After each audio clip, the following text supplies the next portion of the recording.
Close call. My scariest near-death experience ever. I have a heart problem, arrhythmia. It's a small deformity in my heart that starts pounding too fast whenever I make too much effort. Sometimes I'd get small heart attacks, but we never cared much because they were small and they went away as fast as they came. Someday, though, I woke up at 5 a.m. with my heart racing again, and I told my mum. Since it had happened before, she told me to go back to sleep and that it would stop. It did, but that's not where this ends. She took me to school at 7 a.m., and the moment I stepped in class, my heart started pounding fast again. I asked my first class teacher to go to the infirmary. I spent 2 hours in there while they checked up everything, and they decided to take me to the hospital. My mum had just laid down to sleep when they called her, which resulted in her rushing to the school with her pajamas on. My heart did not stop racing at any time.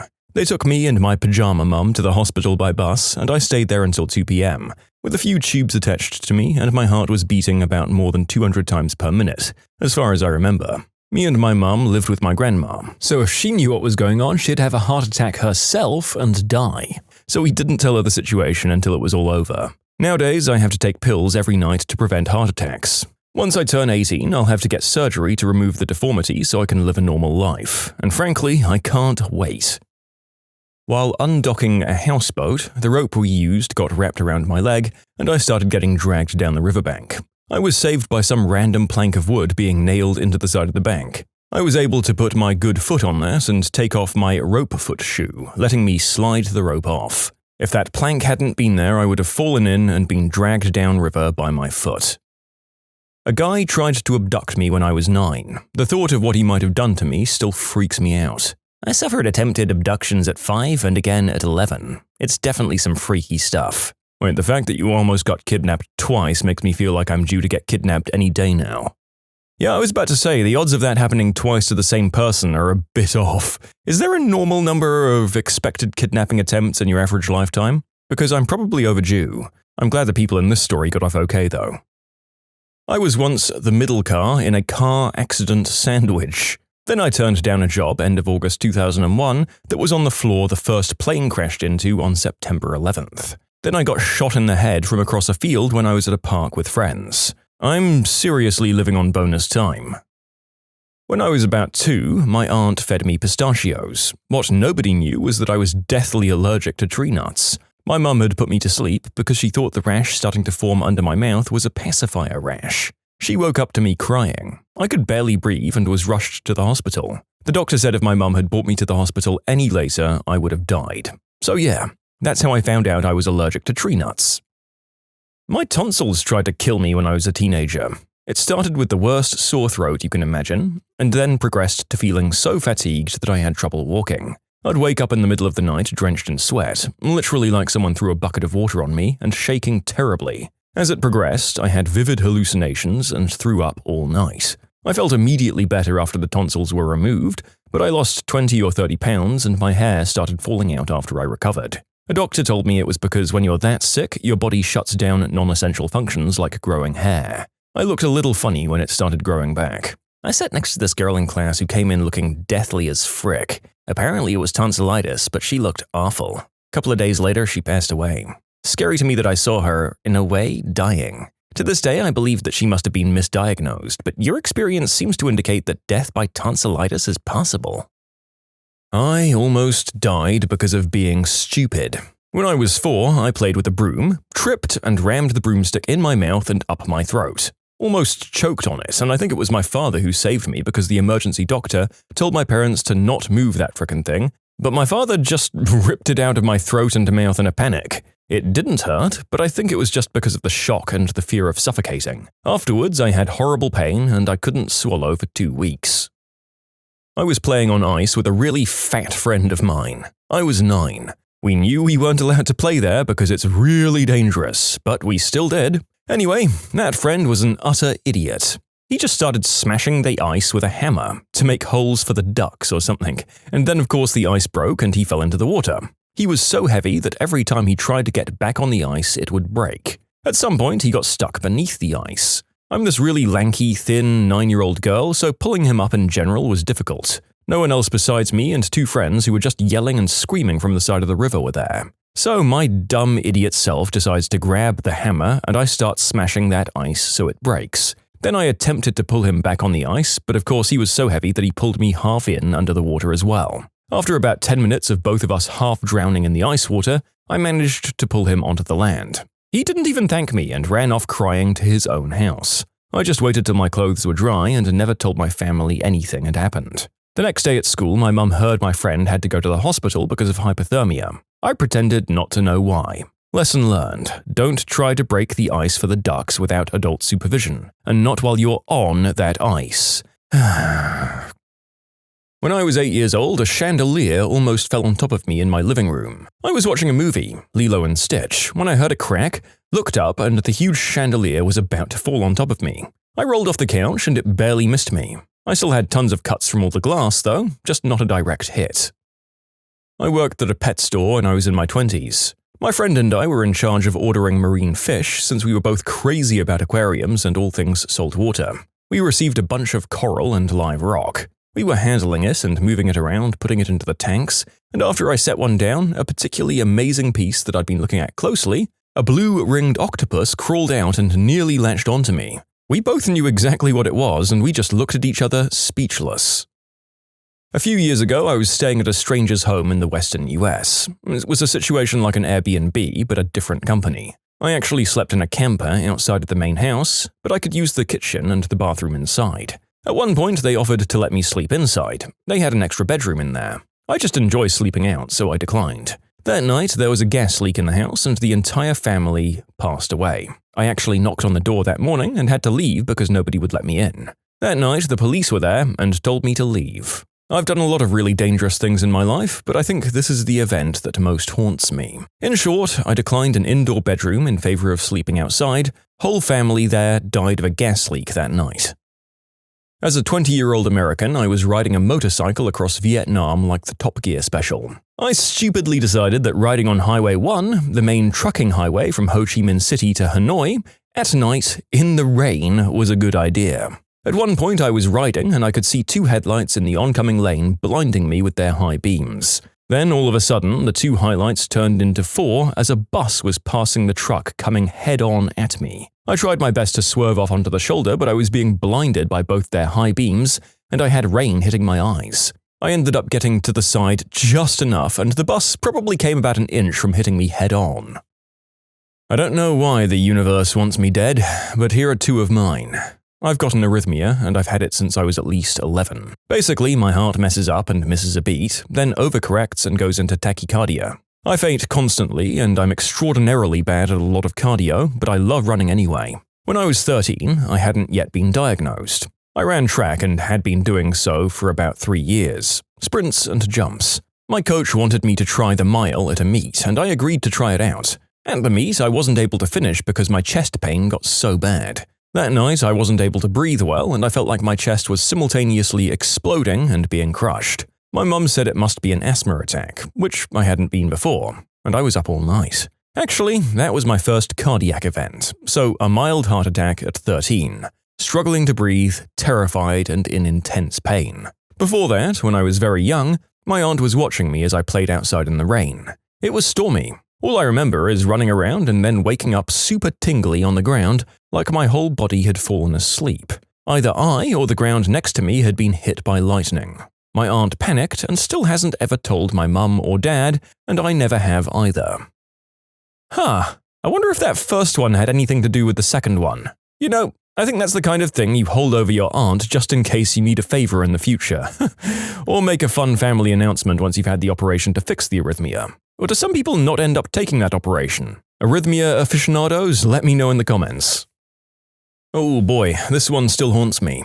So my friend invited me to their house and we were just chilling when he asked me if I wanted to see his snake. I was like, yeah, sure, because 9-year-old me thought that snakes were cool and edgy. He takes me out to his shed and there's a maybe 50 by 50 centimeter and meter deep plastic container. I knew pretty much nothing about snakes, being 9 and very, very into sharks and the ocean. So he hands me this plastic container with holes poked in the top and tells me his snake is in it. I hesitantly pull off the top because the only other person I know who has a snake has a proper home for it, not a plastic box in a shed. And even then I was weary. I opened it and a really frickin' mad eastern diamondback rattlesnake jumps out at me and I get bit on my left shoulder. The kid runs inside and calls an ambulance while I sit there in agony and the snake slithers away. I got the anti-venom I needed and his mother confirmed she never bought a snake for him, and to this day I have no clue how he managed to trap one in a plastic box and keep it in his shed. After the hospital trip and a really awkward explanation to my mum, he was kind of forced out of my life. I almost drowned in a deep, crowded wave pool at a water park when I was a small child. When I was 3 years old, a boy pressed my head into the sand and sat on it. My mum saw it and saved me, and now I have claustrophobia. I think I was being mean to that kid or I took his toy or something. You can submit your own stories to be featured here on the channel. The story submission link is in the description below. Don't forget to subscribe to Am I the Genius? I sat down on a bench to have a smoke after asking a friend who'd hooked up with a random person if it was okay if I got the first taxi as I was on my own. The first taxi spotted, those two jumped in and left me after a night out. Boyfriend troubles at the time, so stupid me thought it was sensible to just walk into a park and sit on a seat just to contemplate whether he was worth staying with. Random guy came and tried to talk to me. I got a weird vibe as he wouldn't take no for an answer. Then he started hitting me, throttling me, and dragged me into the bushes. I had a weird out-of-body experience, so guessed I was dying. I hadn't realized I'd been screaming the whole time. People in houses nearby heard me and phoned the police. A group of 5 random men heard me as they were coming home and pulled him off me. He tells them I was his girlfriend and we were having a fight. I told them I've never seen him before. He tries to run and they accidentally trip him many times. The police arrive, I end up undressed in the police station, taking my clothes off for evidence and getting photographed, and then the coroner's office the next day after the police took me back to the scene to collect stuff that had fallen out of my pockets during the struggle. I was told by the extent of petechiae from the throttling that I was 20 seconds away from death. Those guys were given £100 reward each for public service, but a couple of them couldn't collect as they had some sort of outstanding police warrant, which was a shame. They deserved that reward. Always tease me off watching movies where people are strangled.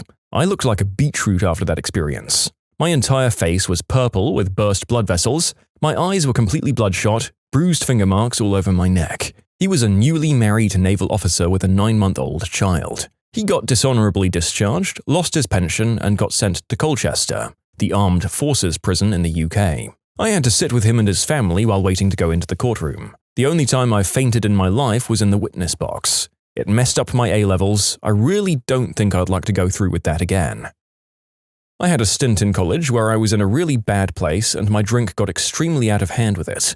Every time I drank, I'd wake up the next morning next to a pile of throw-up by my bed with no recollection of doing so. Eventually, I just habitually left a bucket there. One morning I woke up and my mouth was full of it and it had clearly been in my mouth for a long time as I'd gotten so drunk that I didn't even roll over or wake up. I have no clue how I didn't choke on it and suffocate in my sleep, but I stopped drinking for quite a while after that.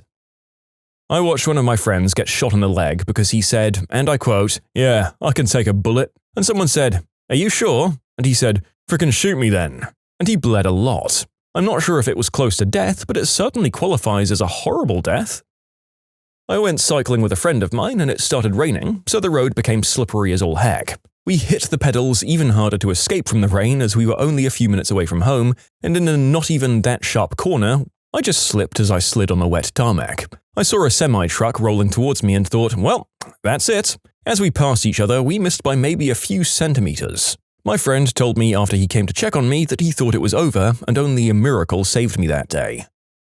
In 2017, I almost drowned to death. It's the worst way to die in my humble opinion. The helpless feeling was terrible. 1 minute I was full panic mode, trying to breathe, but every breath was just water. I felt like I was burning. Then, it didn't feel peaceful, but it felt like I was ready. The whole thing that says, you see all of your memories before dying is absolutely true. I've just had this bad feeling knowing that my parents wouldn't have seen me grow up, and that I couldn't see my friends anymore. I suddenly heard a loud sound like a bzzzt, and everything went blank. Somehow, someone saw me and saved me. The bad thing is that I've had to cope with depression since then. I'm better nowadays, but the helpless feeling just never left me after I almost drowned. One thing I've never said to anyone is that I saw an elf while drowning. I know, it's weird as heck, but I think it was just my mind making up stuff from the lack of oxygen. I jumped over a rail at Pier 33 near Fisherman's Wharf at night and landed in the bay underneath the pier. It was disgusting, but all of my friends helped me get out. Went by the same area during the day later on to discover that I'd missed several iron spikes sticking out of the wood where I dove in. Haha, yeah, I've done what I thought was a really cool jump off a high cliff into some water before, landed in deep water, and then when I tried to swim back I realized that there was knee-depth rock in basically every direction I swam, and that I'd basically lucked out and landed in the one place that wouldn't kill or cripple me. Not smart. Don't dive at night, folks. Sometime in 2011, I was out running early in the morning and suddenly I got a headache. I didn't think much of it and I just cut my run short. When I got back from work, my wife expressed concern that I'd had a headache all day and asked me to go to sick call in the morning if I still had it. I was in the military at the time. The next day, I went to sick call and managed to get the one doctor to ever read my file. She said it was strange that in the 6 years I'd been enlisted that I'd only been to sick call once, and that had led to surgery. She said I should go get a CAT scan to be on the safe side, and I had no objections. My wife insisted on coming, even though I tried to explain that it was most likely nothing to be worried about. We get to the other hospital, I had the scan done, and we get placed in a waiting room. As I'm waiting, a nurse brings me a pill cocktail to help with the pain. Up until this point, I hadn't taken anything. I've never liked taking pills as I have a very low tolerance to most things and they tend to make me feel strange. I was about to accept this pill when another nurse just about dives through the curtain and slaps the cup out of the other nurse's hand while shouting, "No!" Turns out, my brain was bleeding, and the medication I was about to take would have made it so much worse. Less than 20 minutes later, I was strapped to a board and driven to the nearest naval hospital, where I was knocked out and given a tube that ran from my leg into my head. The doctor who was there when I woke up had been chatting with my wife. Apparently, if the sick call doctor hadn't decided something was a little weird, it was likely I would have died. If the nurse had let me take that medication, it was likely I would have died. If I'd taken anything for my headache the first day, it was likely I would have died. As it is, I was ambulatory after about a month and able to go home at around 7 weeks. I was lethargic and unable to perform anything other than light duty that involved a lot of sitting down for about a year after, and of course, that was the end of my military career. After about a year, I started to get back my energy again, and once that started, it only really took about a month to get back to where I was prior to the bleed. But it was a little troubling just how many normal things that could have happened that day that would have killed me. Silver linings though, as far as the doctors can tell, I escaped without any long-term effects, and the neurologist has told me that I'm almost certainly going to have another one, and that one is likely to end me. No idea when that will happen, but I'm assured it will be painless. Knowing this has allowed me to pursue a lot of hobbies that I once thought were too dangerous. It just seems that knowing how it's likely to end makes me feel like it's unlikely to end any other way.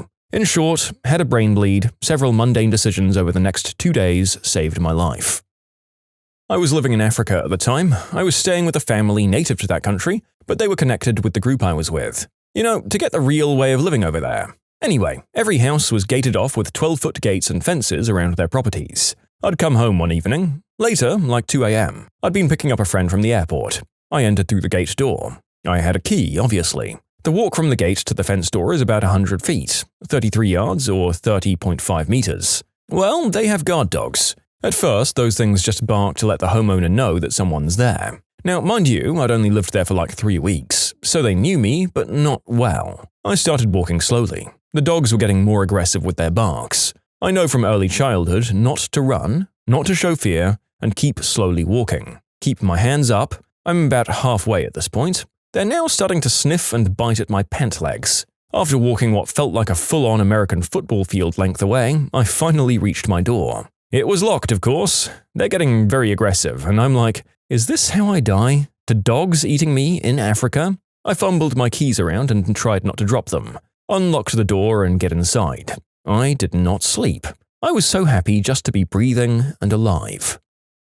In 2006, when I was 7 years old, I went over to the park with my older brother. He would have been about 9. Back then, he had a bit of an obsession with those for sale signs, and if he found them dumped anywhere, he'd bring them back home.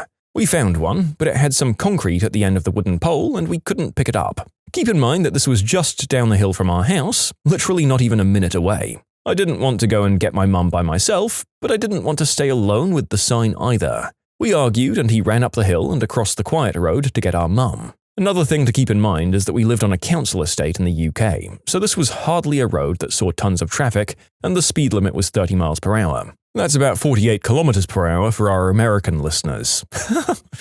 I followed him and didn't stop before crossing the road. I just ran right out. right into the side of a 7-seater estate car. My leg got lodged by the tire and the car ran my leg over before flinging me back onto the pavement. I ended up with multiple open fractures in my leg and needed a few surgeries to fix it. My tibia and fibula bones in my right leg actually ended up fusing together during the healing process, and the doctors decided this wasn't going to cause any harm. Luck was definitely on my side that day. Had I been a few seconds faster, I would have run right in front of that car, and I was a teeny tiny 7-year-old. No way that I would have survived, even despite the fact that the driver was going just under the speed limit. It also just so happened that I was wearing some thick jeans and brown faux leather cowboy boots. This was in the early 2000s. The docs had to cut the boots and jeans off my body, and it turns out the damage would have been a lot more severe if I'd been wearing less clothing. In short, got hit by a car as a child. Cringy 2000s show style pretty much saved my leg. What was your "I was the only one to get away" story? Loads of people at a pub in my town that was notorious for not IDing, so had loads of underage people in there drinking. It was their busiest night of the year and the police raided it. Most people ran out the back and some hopped the fence. The rest tried to hide in the toilets. I just sat there drinking as the police came through the pub, pulling everyone out of the toilets and back inside, IDing them all and taking names and addresses. The people who had jumped the fence decided to stand on the corner just outside to wait for their friends who hadn't been so lucky, they thought. Next thing they knew, the police had come outside and started IDing everyone stood on the corner, like they had inside. Myself and 2 friends, one of age, the other, like me, not yet 18, had just sat there through the entire incident, drinking our pints and joking on with some of the better-natured cops. They didn't bother IDing anyone who hadn't run, so I was one of the very few friends who got away with it scot-free. This is beautiful. My best friend from college used to say, "If you act like you own the place, you own the place." We used to do crazy stuff and no one would say a thing, because we acted like nothing was wrong. I was gambling in Vegas on a Friday with a friend's bachelor party coming up the next day. Playing blackjack, mostly just killing time waiting for dinner, but the table was on fire. It was a full table shortly after I sat down. I played a couple of hours and the table was all up on money, anywhere from $50,000 to $800. The $800 was me. Everyone else was literally up at least 10 grand. It's about 20 minutes before I'm supposed to meet up with someone, so I call it and head back to my room so I can shower and change for the night. Head out for dinner and have a good night. The next morning my buddies call me down to the lobby to meet up. As I get down there, out of sheer coincidence, they're talking to the dealer that was at the table when I left. She says, "There he is," and points at me. Friends are like, "Holy crap!" Turns out I was the only one that walked away from that table with $1 to my name. Someone taught me that the moment the dealer mentions how well you're doing, it's time to quit playing. High school party, one of my first. I was wasted, throwing up in the basement bathroom when the cops arrived. Eventually, they were let inside and stormed into the basement where everyone was hiding loudly with the lights off, with their flashlights beaming down into the dark. I want to say there were at least 30 people rounded up into the living room where they started calling parents. The host of the party saw me sitting on the mantel, having accepted my fate. She knew my dad would literally whoop my butt and sent me out the window. I knocked over the grill on my way out and walked around the back of the house, through a few backyards, and to the neighborhood pool where I cuddled up with some bushes for a few hours. When I saw the last cop finally leave, I sprinted back to the house and knocked on the door to be let in, scaring the crap out of the 3 survivors. A few dozen people were charged with underage drinking. Big house party. I drank the wrong drink, got rehypnol, went to my car, and passed out for the rest of the night. Everyone was on this big deck and it collapsed. Then the cops showed up and acted like total members even though people were injured. I slept in my car through the whole thing. For clarity, it was in Vancouver, BC, Canada. I suspect roofies because I was on my second drink of the night when everything started feeling really weird. I knew something wasn't right, so I decided to go out to my car and sleep it off. I barely remember this. I was informed by a friend the next day why I went out to my car. Smoking up in a truck with some friends of a friend senior year in an empty parking lot of some park. Already high as frick when suddenly the Taco Bell we had gorged on earlier is going berserk in my bowels and holy crap, I need a bathroom.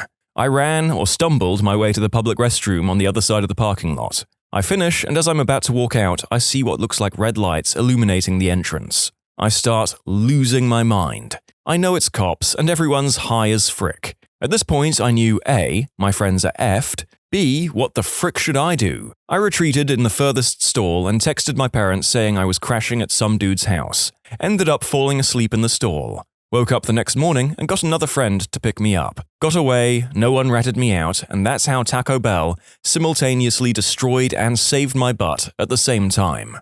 Good God, the two exceptions to the substances that are almost entirely negative in their effects on human subjects, Rohypnol and Taco Bell. Consider yourself very lucky, and oh my God, I am shooketh.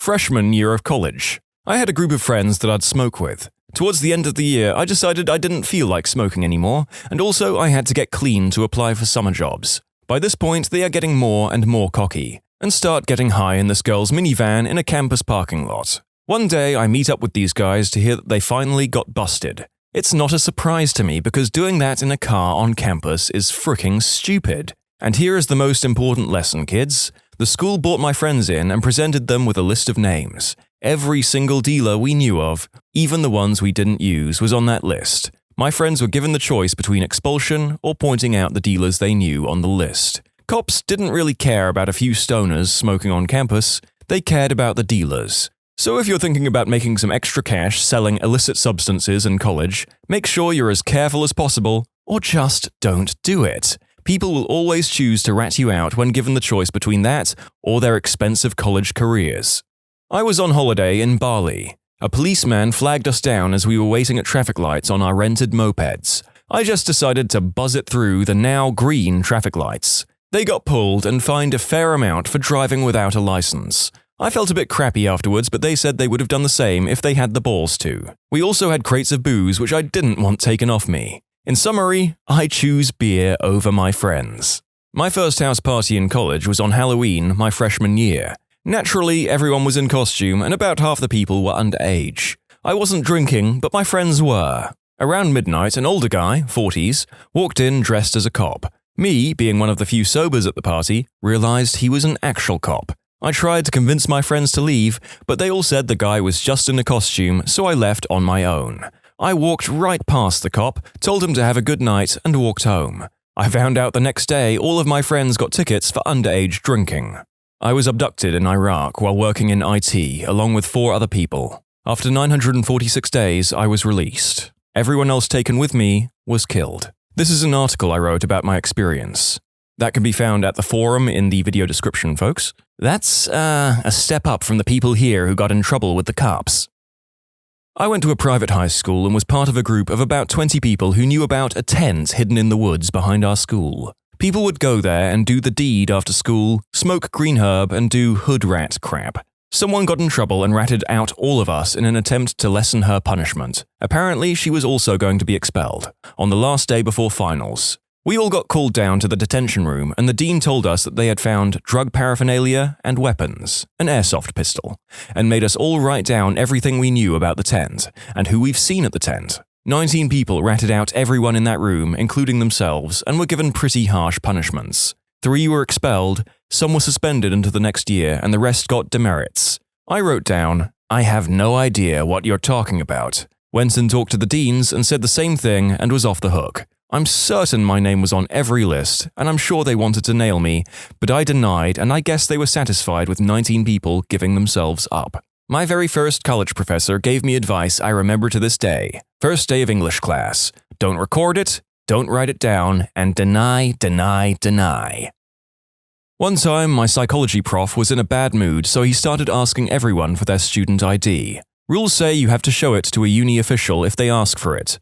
I didn't have mine that day and didn't know what the punishment was, but I knew I wanted none of it, so I tried to get out of it. So what to do? I applied psychology. Before he gets to me, I walk up to him and ask him a question. When he comes around, he just points at me and mutters to himself that he'd already checked me. It wasn't a sure thing. If he had asked for my ID when I asked the question, I was screwed. It required careful timing to ask the questions before he saw me, so he was already thinking about that by the time he turned to face me. In the end, something like half the class didn't have their ID that day. Turns out all they do is tell you to carry it. As our friends in the first story pointed out, confidence is everything. Well played, university student. Well played.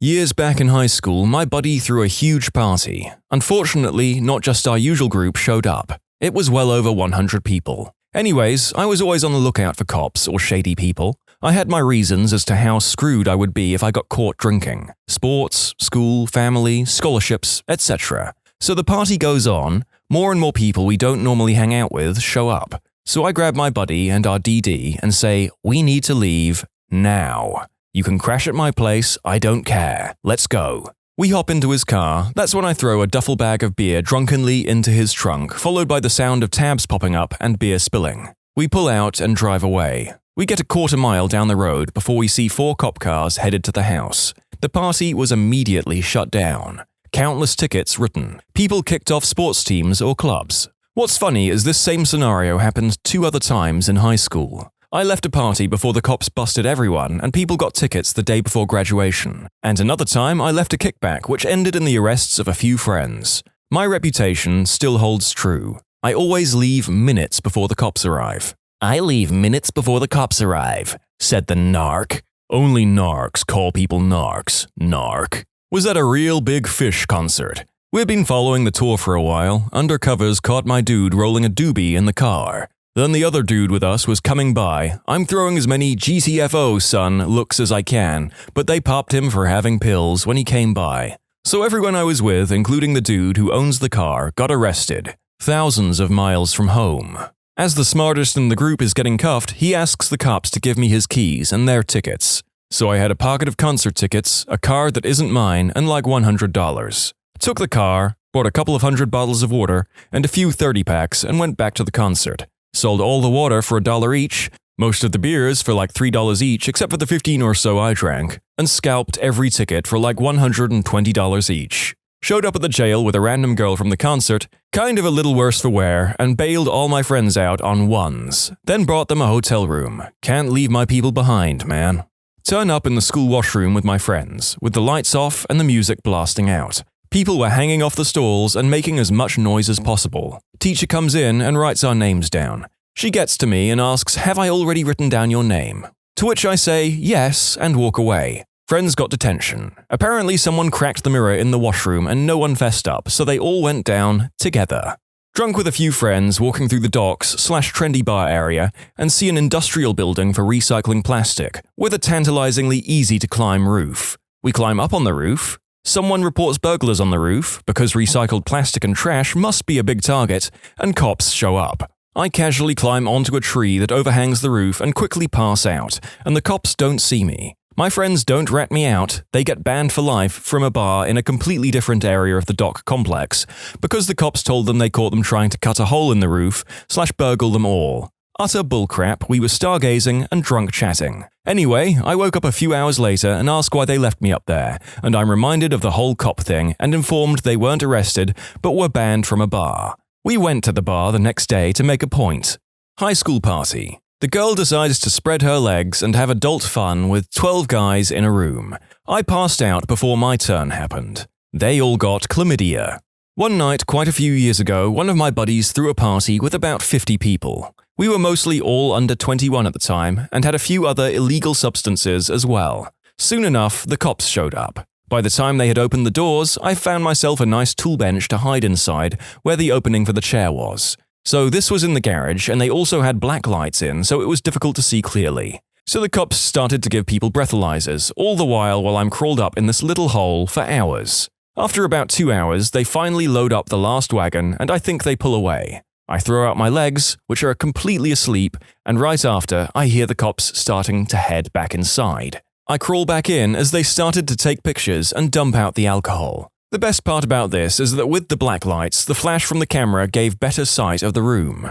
I have a friend that works in the police station that told me you can see me scrunched inside this little area on one of the pictures. The cops apparently weren't even angry, just laughed and said they were somewhat impressed.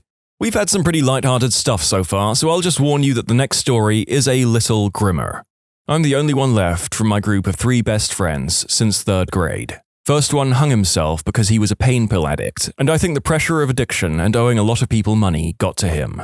Ate a ton of Klonopins and hang himself up on his mum's porch with a dog leash. My wife was dating him when I met her, and I always joke about it when people ask how we met. I say she was dating my friend, and I stole her, and when they ask if we're still friends, I get quiet and say, he offed himself. Second one was a smack addict. Wrecked his car bad when he nodded off, and he lived. After getting home from the hospital, he shot up again and nodded off while eating cereal and choked. His mom found him blue in the face. He lived, but is a completely different person who will never be independent again. The third one just died recently. He was the most badass person ever. Had so much fun in a life he loved. He was that dude on your social media you lived vicariously through. Badass chicks every month. Awesome road trips to Mexico one week and Alaska the next. He loved living the biker life. I couldn't even cry when he died because he died doing what he loved. He had literally said to me that he would rather die on his bike than doing anything else. Anyway, this will probably be buried, but it felt good to write. I've been off substances, except drink, for a while now, and my wife and I are really happy. Glad I made it out of that town alive. Definitely miss my bros, though. We had some great frickin' times. During school, my friends and I sat at the same table. They, and me, had a food fight. However, I sat at the perfect angle to where lunch people couldn't see me throwing food. I didn't get caught, and the rest of my friends had to clean the tables for a week and got detention. Lollapalooza a few years back. Me and my one friend and about 10 other random kids were walking around the festival looking for a place to hop the fences and sneak in because none of us bought tickets. We finally find an area where there are only a couple of security guards. There was a dozen of us that hopped this tall fence at the same time. Little did we know that the Chicago police security tent for the festival was right where we all hopped the fence. As soon as we hopped the fence, about 8 cops came running out of nowhere, and at least half the group is on the ground with security holding them down immediately. This security firm had some athletic, jacked types. The cops get the other 4 kids after about a 15-foot intense dash. I swear kids were getting tackled left and right. These cops and security were literally spearing kids into the ground and shoving their faces in the dirt. It was insane. Me and my one friend make it about another half a block and run into another fence. This time, 2 cops are chasing us. As we are hurdling the second fence, one grabs my arm and tried pulling me down. I shimmied my way onto the other side. We see one more scalable fence and hop that too. At this point, we realize that we're backstage for Eminem, and we head into 2 porta potties backstage for about 10 minutes to hide out just as the show is starting. We realized the cops have better things to do and probably quit searching for us. We head up the side stairs to Eminem and literally get to the side of the stage. Nothing better than an adrenaline-filled sprint hopping multiple fences and making it on stage with Eminem for free. My friend's Southern Comfort pint didn't fall out of his pocket, so we had that to drink on. Nothing beats being 18 without a care in the world. It was like sneaking into prison. So here's my crazy story. So my freshman year of college, me and a couple of buddies ended up getting a house together. Mistake 1. We would routinely host parties that would become way too out of control to handle. One night, we were having our Halloween bash thing and planned on having maybe 100 to 150 people. So beforehand, we decided to go in on a couple of ounces of green herb and make brownies or smoke until we couldn't see. We ended up getting so high that we forgot we were having people over, as well as the fact that we had made herb brownies. 11 p.m. rolls around and there's a knock on the door. We're all freaking out thinking it's the cops, so nobody went to the door. About 2 minutes later, someone walks in from the back door, which we had apparently left unlocked. Turns out to be a good friend who's there for the party, along with 20 other people. So they head to the basement to get drinking and whatnot. This literally happens once every 5 minutes until we have a line out the front door and onto the street. At this point, I'm way too high to want to have anything to do with this, so I'm sitting on the couch watching a documentary on ancient aliens on Netflix.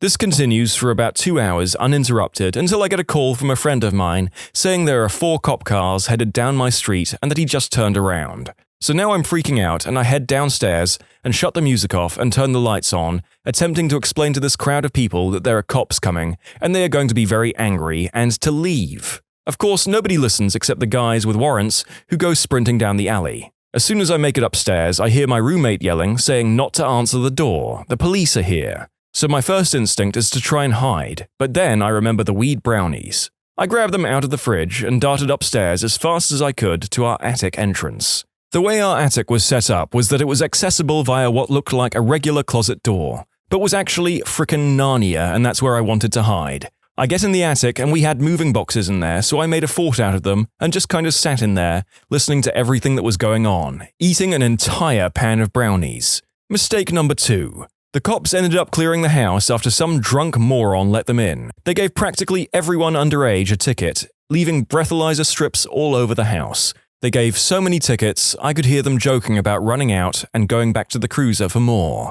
2 of the girls that got underage were actually Norwegian tennis players on scholarships who also had to get their stomachs pumped. They are no longer playing tennis. After they'd cleared the house of partygoers, they had all of my roommates in the living room yelling at them about how many times they've come out here and about how it always smells like pot. Then I hear at the bottom of the stairs, "If there's anybody out there, come up right now!" And I'm crapping my pants. Then the footsteps. At this moment, I'm literally melting into the floor, drawing parallels between myself and the story of Anne Frank. The cop opens the attic door and shines his light in, but I'm hiding like a damn ninja and probably says to himself, "Screw that, I'm not going to look that hard." Long story short, all of my roommates ended up spending the night in jail for various illicit substances, drinking, and maintaining nuisance, or whatever the cops could think of, and I spent my night hiding in the attic, which to this day we refer to as Anne Franking.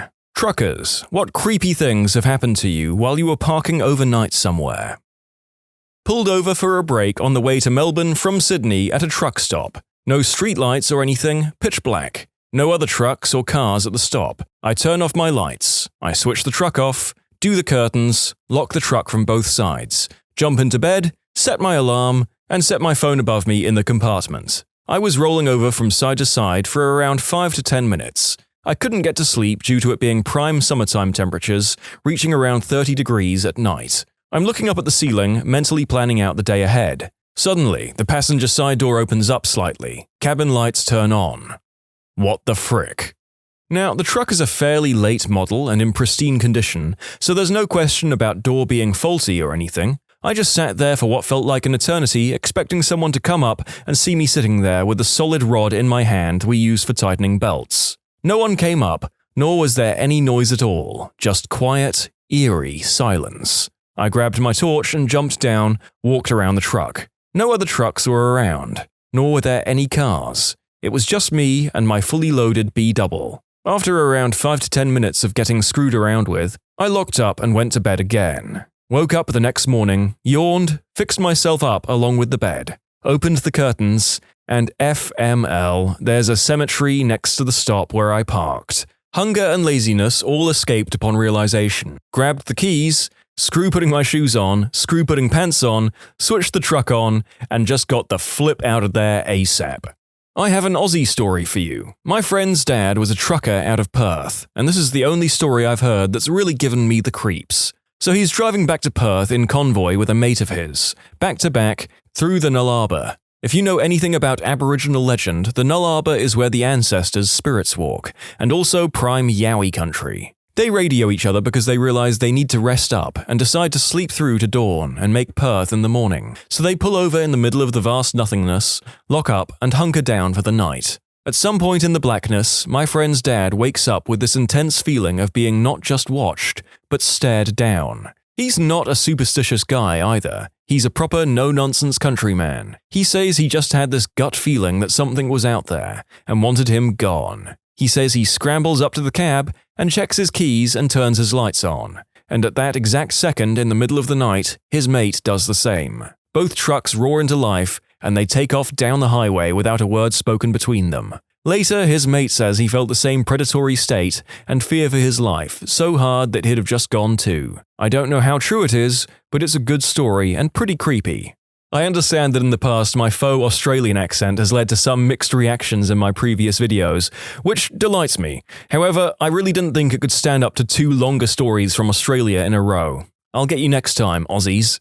I used to haul saltwater off of well sites in Oklahoma on the night shift. I was standing at the rear of my trailer as I was loading out in BFE somewhere, when I heard gravel crunching like someone was walking toward me. Got that feeling where you feel like you're being watched. Stepped around the trailer toward the sound and shined my flashlight at a cow licking the side of my trailer.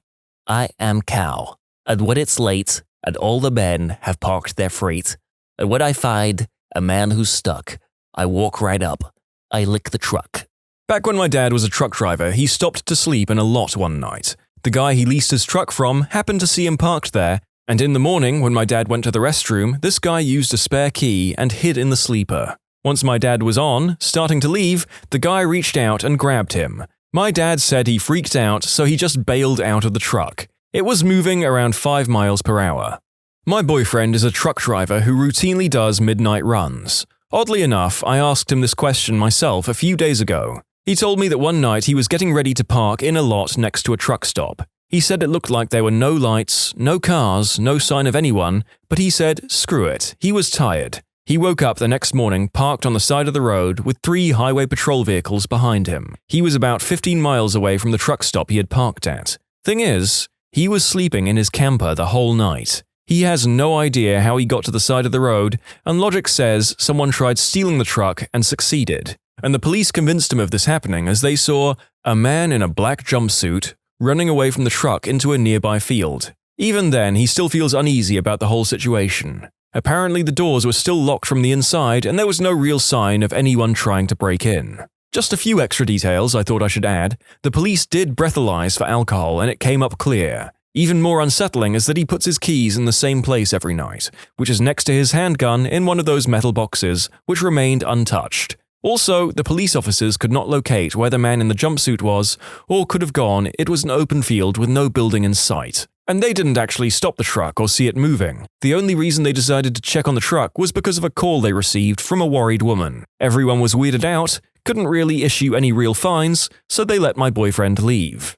2 stories. Maybe not winners, but creepy overnight parking for sure. I was really new to the business and had parked at a stop in Texas en route from one place to another. It was August. There was nothing unusual about the situation. I was in the middle of a parking lot with about 70 other odd truckers. I woke up with a start 6 hours later to the truck shaking and rolling, hellacious noise all around, and a psychedelic light show blasting me from every direction. It was a severe thunderstorm that I'd no idea was coming. Wind, pounding rain, thunder, and lightning to beat hell. Being in a truck during a storm is closer to being in a tent than in a house. I'd never experienced it before, and even though I grew up with this kind of severe weather, I lay there in this tossing, heaving sensory party going, I don't even know where I'd go right now to get safe if I had to. Hell, I don't even know how to find out if this is a severe or regular or a tornado. I was really tired the next morning.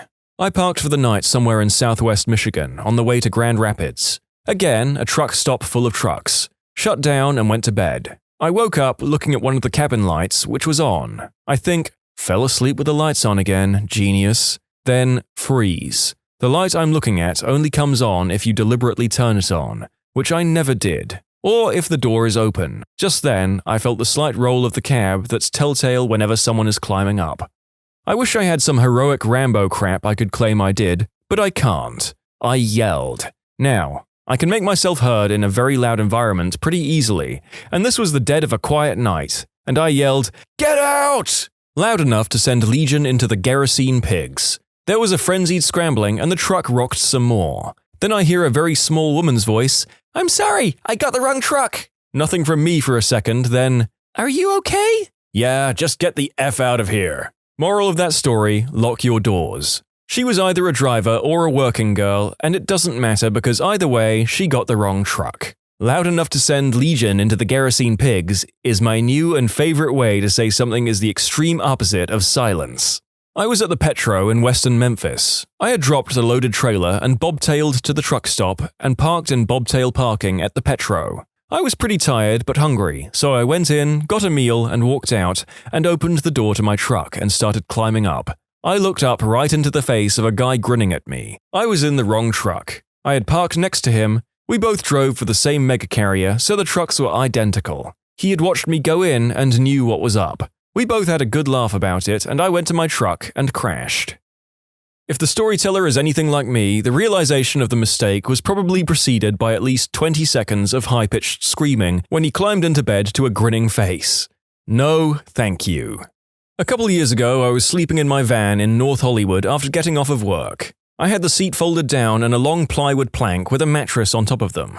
So I was elevated at the windows level, but they were tinted. Woke up one night and was startled by a guy standing outside staring into the van and talking to himself. I realized he wasn't trying to look in, but was looking at his reflection. I don't know how long he had been there, but he was there for another 15 minutes until he staggered off.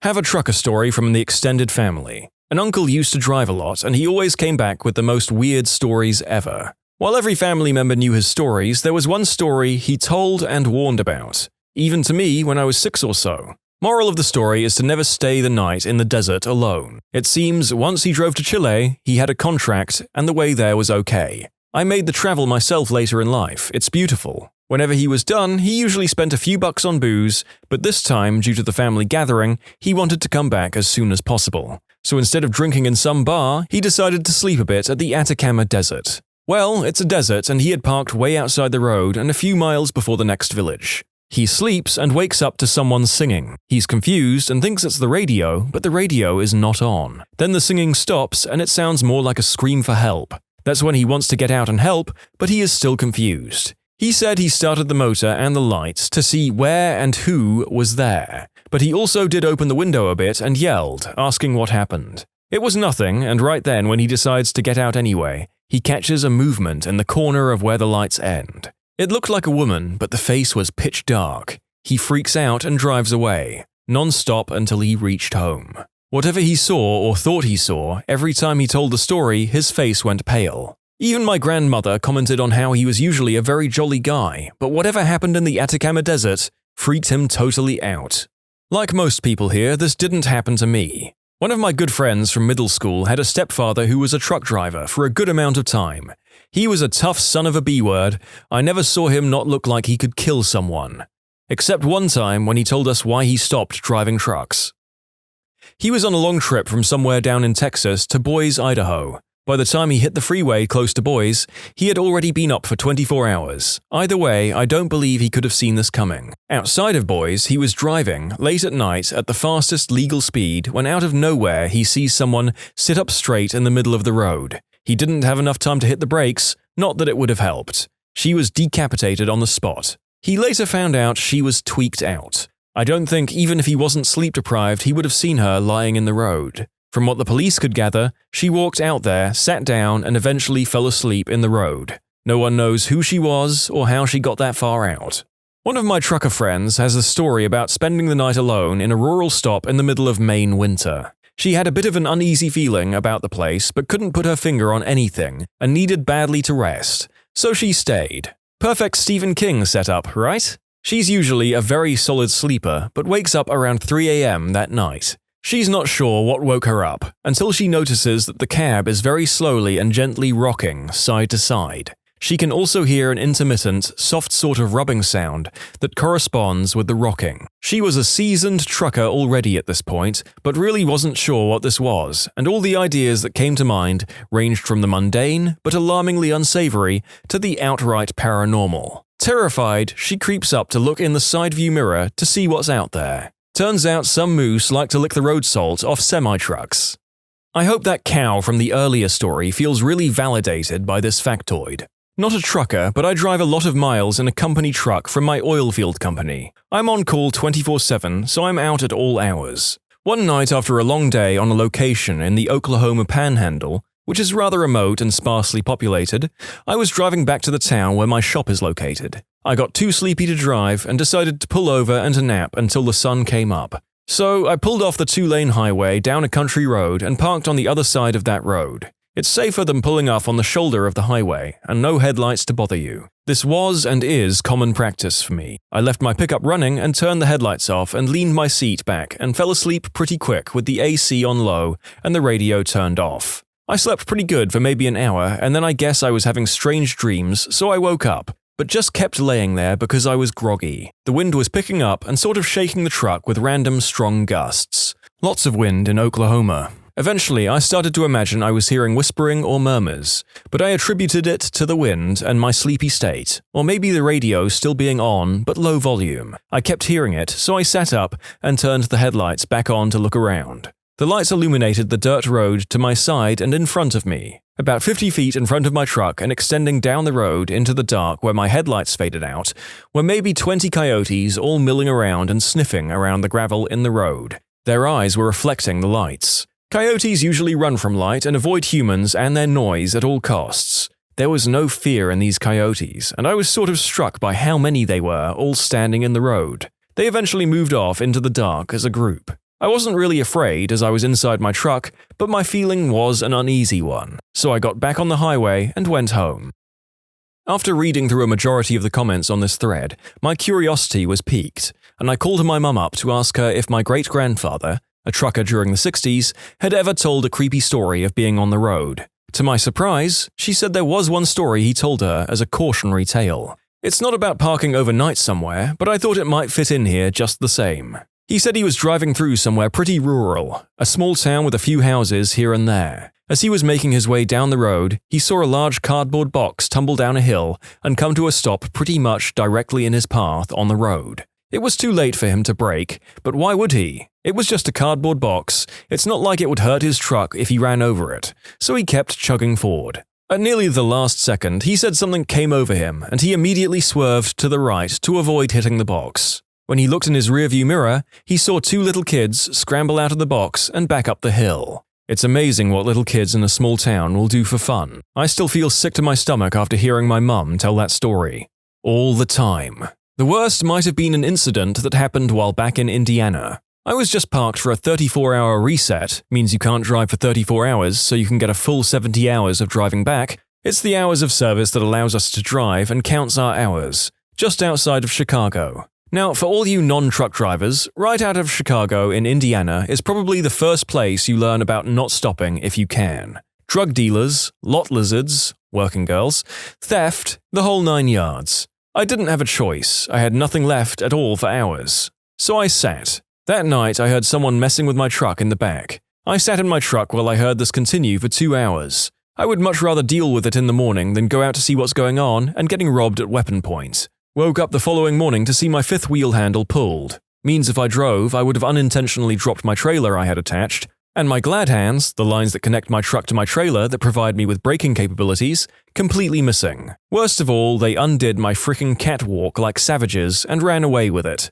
My father-in-law is a trucker in Australia. He told me a story one night in the middle of the outback. Not a soul in sight and hundreds of kilometers between towns. Australia is huge, especially on the west coast where we are. Pitch black night, a tire blows out. He pulls out the shoulder and starts the task of changing. Feeling uneasy, he keeps looking over his shoulders. Something isn't right. Working fast, telling himself to stop being a scaredy cat. Then, all of a sudden, a hand lands on his shoulder. "Hey there, mate. You have a spare smoke?" An Aboriginal man was right next to him like it was a normal thing. In the middle of nowhere, in the middle of the night. He says, "Nah, mate, I don't smoke." So the man just walks away into the darkness. He reckons he aged about 20 years that night. Nothing too creepy, but I've parked in a few less than desirable places. The first was next to P&G in Kansas City on the edge of the ghetto. Nothing happened, but it was still freaky at the time because I was fairly new. Yes, I've had a couple of bums or lot lizards knock on my truck, but if you stay quiet, they just move on. I've heard random bumps in the night, but never really worried about it. I heard a story about a police officer in Chicago or New York making a trucker move his truck so that he didn't have to deal with a homicide in the morning. What is it about Chicago in particular here? Adding that onto my list of places to avoid for future travel. Let's get back to spooky. I was driving overnight in a very low-populated area. Due to circumstances, I was seriously sleep-deprived. Driving in a poorly lit stretch of woods, my headlights started to cast shadows through the rails on the side of the road and started playing on the trees on either side. It looked and felt like I was driving across an ocean. Then the hallucinations started. When you are seriously sleep-deprived, you'll start to see shadows flicking across the edges of your field of vision. Shadowy figures started appearing on the water next to the road, swimming alongside me. They looked like monstrous mermaids jumping in and out of the water. The Dutch roads are notorious for having very few truck stops that actually have space for a real truck. So I drove for another hour taunted by these figures. First truck stop I pull into and ready myself for a nap. I wake up a couple of hours later and one of the figures was in the cab with me, looking at me. I freeze, terrified for my life. I couldn't move until I calmed down enough to start noticing that while it seems to be moving and breathing, it doesn't seem to move much. And then I realize it was my coat, slung across the seat. Panic subsided and I used the adrenaline rush to drive the 2 more hours I had to go. Other time, less spooky but creepy enough, a truck stop I was parked at was infested with lot lizards. I had already seen some of the less lizardy types get into trucks. I was reading a book when suddenly I hear my handle of the passenger door being pulled. It was locked, luckily, but that didn't stop the unseen puller try to open it. It stops for a second and I suddenly feel the cab swinging a bit, like someone was on the ladder. Up comes this horrible visage of rotting, missing teeth with a balding forehead and so much eyeliner it could be called face liner. She mimes giving me a particular adult activity, but I refuse. She jumps off and I see her storming off, furious about something. Most of the other truckers were laughing at me. She was well known amongst the local truckers for her wiles. This is the scariest story here, not because of the hallucinations themselves, but because I learned I may be sharing the road with people who are operating 40-ton vehicles at 60 miles an hour while severely sleep-deprived.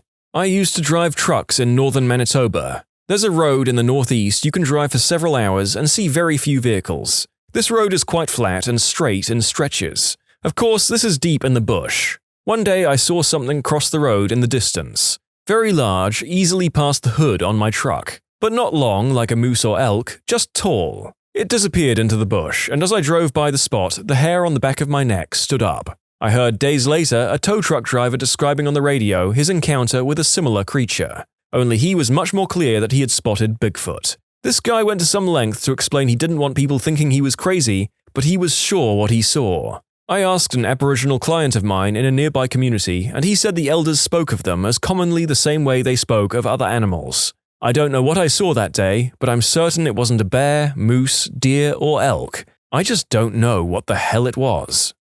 What is the best "karma is a B word" moment you have witnessed? I'm from San Diego, and during the summer you have to claim bonfire pits on the beach really early in the morning if you want it for that night. So, my friends and I got to the beach at 8 a.m. and stayed there so we can get a bonfire going into the night. Just before sundown, this one couple asked if they could share the bonfire with us, and since our group wasn't too big, we decided to share it with them. However, that couple proceeded to bring a group of about 15 others, and they literally surrounded the pit and pushed us out. We were really annoyed, but we were so tired from being at the beach all day, so we decided to head out. Little did we know that that night had an extreme high tide warning, and when we moved all of our stuff over the wall that divided the beach walk with the beach, a huge wave came in and washed out that whole group surrounding our bonfire. The wave flipped over their table of food, took a handful of sandals back into the ocean, and destroyed all of their stuff. The best part was this one girl was trying to jump the wall to save herself, but she didn't jump high enough and ended up falling right back into the water. Karma is a B word. I was in daycare as a child. I had very long hair that my dad always put into a ponytail. There was a girl that would pull my ponytail all the time. We were doing a musical chairs thing at the end of the day while parents were picking us up. The girl was behind me and kept yanking my ponytail. I kept telling her to stop. The teacher Didn't see anything, so I can't do anything about it. There were a bunch of parents waiting for us to finish our game, my mum included, and she kept doing it and the teacher Didn't see it. So I turned around and punched her as hard as I could. She stumbled into the cubbies where we kept our coats. The teacher tried to chastise me, and my mum was like, "Nope, didn't even see anything, didn't even get into trouble." I was running laps on a grass field in the military when I was about to lap a guy who'd always lap the crap out of me. So as I passed him, I yelled, "Gotcha, B-word," and immediately stepped in a hole in the ground and twisted my ankle. Despite the pain of jacking my ankle up, I thought the karmic payout was hilariously timed. That fool. YouTube fail videos have long since established that taunting your opponent seconds before the finish line basically guarantees some kind of karmic payback. My old manager was a monster. Belittled people, made a hostile environment, denied everything that would make coworkers happy while giving herself every comfort. Even denied me a half day to go to my mother's funeral, adding, "Would it be a big deal if you couldn't go?" He finally stepped on his own member after he wrote up a fictitious counseling statement about someone, and the entire office revolted. The manager wasn't fired like we wanted, but he was relieved. So in comes the new manager. Very well regarded, 20-year Air Force veteran, retired at E9, humble guy who knew how to handle people. We have our first awkward team meeting, old manager bitterly in attendance. As the new manager is giving his "nice to meet you" speech, he sees the D-bag glancing around the table, trying to intimidate people. He stops talking, pauses for a few seconds, and then says, "You know, when I was in the Air Force, I learned that if you take care of your people, they'll take care of you." He then stared directly at the old manager and said, "If you don't take care of your people, they'll take care of you." Sitting on a state highway late at night because of a bad car accident. The highway was packed and barely moving. One guy thinks he's smarter than everyone else and tries to drive on the shoulder. He makes it a good little ways before running into an on-ramp, also packed with cars. He had nowhere to go and no one let him in. He was stuck between cars in the rightmost lanes and cars from the on-ramp. Everyone stuck bumper to bumper and flowed around him. I went from watching him pass me and almost getting out of my view to passing him and losing sight of him in my rear-view mirror. My dad told me a story once from when he was younger. He was in traffic in a two-lane, two-way road. It was backed up in one direction, heading into an event of sorts, but there was sparse traffic going the other way. My father starts seeing this tool in his rear view who would pull out from the traffic into the oncoming lane, drive as far as he could before a car started to approach from the other direction, and then get someone to let him back in. After doing this a few times, he gets up to my father when he needs to get back in. My father doesn't budge, and the guy has to throw it in reverse and back all the way up to the end of the line. Of all the fantastic things my father's done in his life, and all the lessons he's taught me, if I've taken one thing away, it's that I will never let that guy in. I love highway justice. My husband and I like to call people like that the D word of the mile, because there's always one.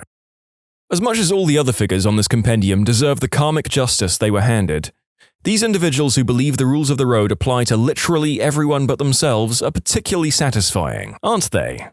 When I was a kid, we visited Montreal. I had gotten a hockey puck as a souvenir. While we were in our hotel, my sister decided to mess with me by hiding it. I got mad and yelled in my high-pitched voice, "Give me back my hockey puck!" before smacking her in the head with a pillow. Guess where she had hidden it? As a parent, I don't even think I could get mad for that. I was coming out of work from a nightclub in New York City in 1993. A friend and I were walking toward the train station when we heard an older lady screaming, "Help! Help!" We saw a guy running away from the screams toward us with a woman's purse in his hand. I don't know why I did this, but I pulled out my work ID badge. Plain work badge, not a security badge. I was just the DJ. The thief must have thought I was a cop, and he immediately throws his hands in the air, and without a struggle he throws himself to the floor. I told him to stay laying on the floor or he will be pepper sprayed. I had no pepper spray. A few minutes later, the cops show up and arrest him. The old lady was very grateful and was mostly worried about her pictures of her family she had in her purse. Bad guy got instant karma and didn't even get halfway down the block with the purse. Driving to Chicago, and a crazy guy is road raging, swerving erratically while yelling about shooting us. He zooms off. 5 or so miles later, we see his van upside down in the ditch. He's standing on the shoulder talking to a cop. You should have pulled over and said, "Hey, about you threatening to shoot me back there, sorry, but you were going so fast I couldn't keep up. But hey, you're welcome to give it a shot now." I got rear-ended in a turn lane by a girl texting. She was doing 45 miles per hour, and I was stopped. No major injuries. I went to her court date hoping she got a big fine or something. She got a $50 ticket. I was a little bit upset. As I was sitting at the stoplight to pull out of the court, I watched her run a red light and T-bone a cop. I don't normally laugh at other people's misfortunes, however, I laughed my butt off on that one. When I was driving my Jeep very carefully in a snowstorm and someone in a Mustang passed me in an unsafe manner, he almost lost control of his car, which would have caused an accident that included me. Picture someone dangerously fishtailing right in front of you with an 18-wheeler coming at you in the other lane. Saw him in the ditch 5 minutes later. Idiot. Seems like he started as he meant to go on. I suppose I really should have guessed how many of these were going to be car and road related. Here's a similar story with a dash more coincidence involved. This same thing happened to me in London with a sudden snow flurry. I was driving down a hill and my car was sliding towards parked cars, so I was taking it slow. The guy behind me was driving a Land Rover and tooting at me to hurry up. Ended up overtaking me at speed. Got home a few minutes later and the guy is sitting on my garden wall with a gash on his head. His car had crashed into the central bollards. I asked him if he wanted to come in and wait for the emergency services, but he was too embarrassed. Couldn't help myself and told him he was driving too fast. He said he thought Land Rovers were made to handle those conditions.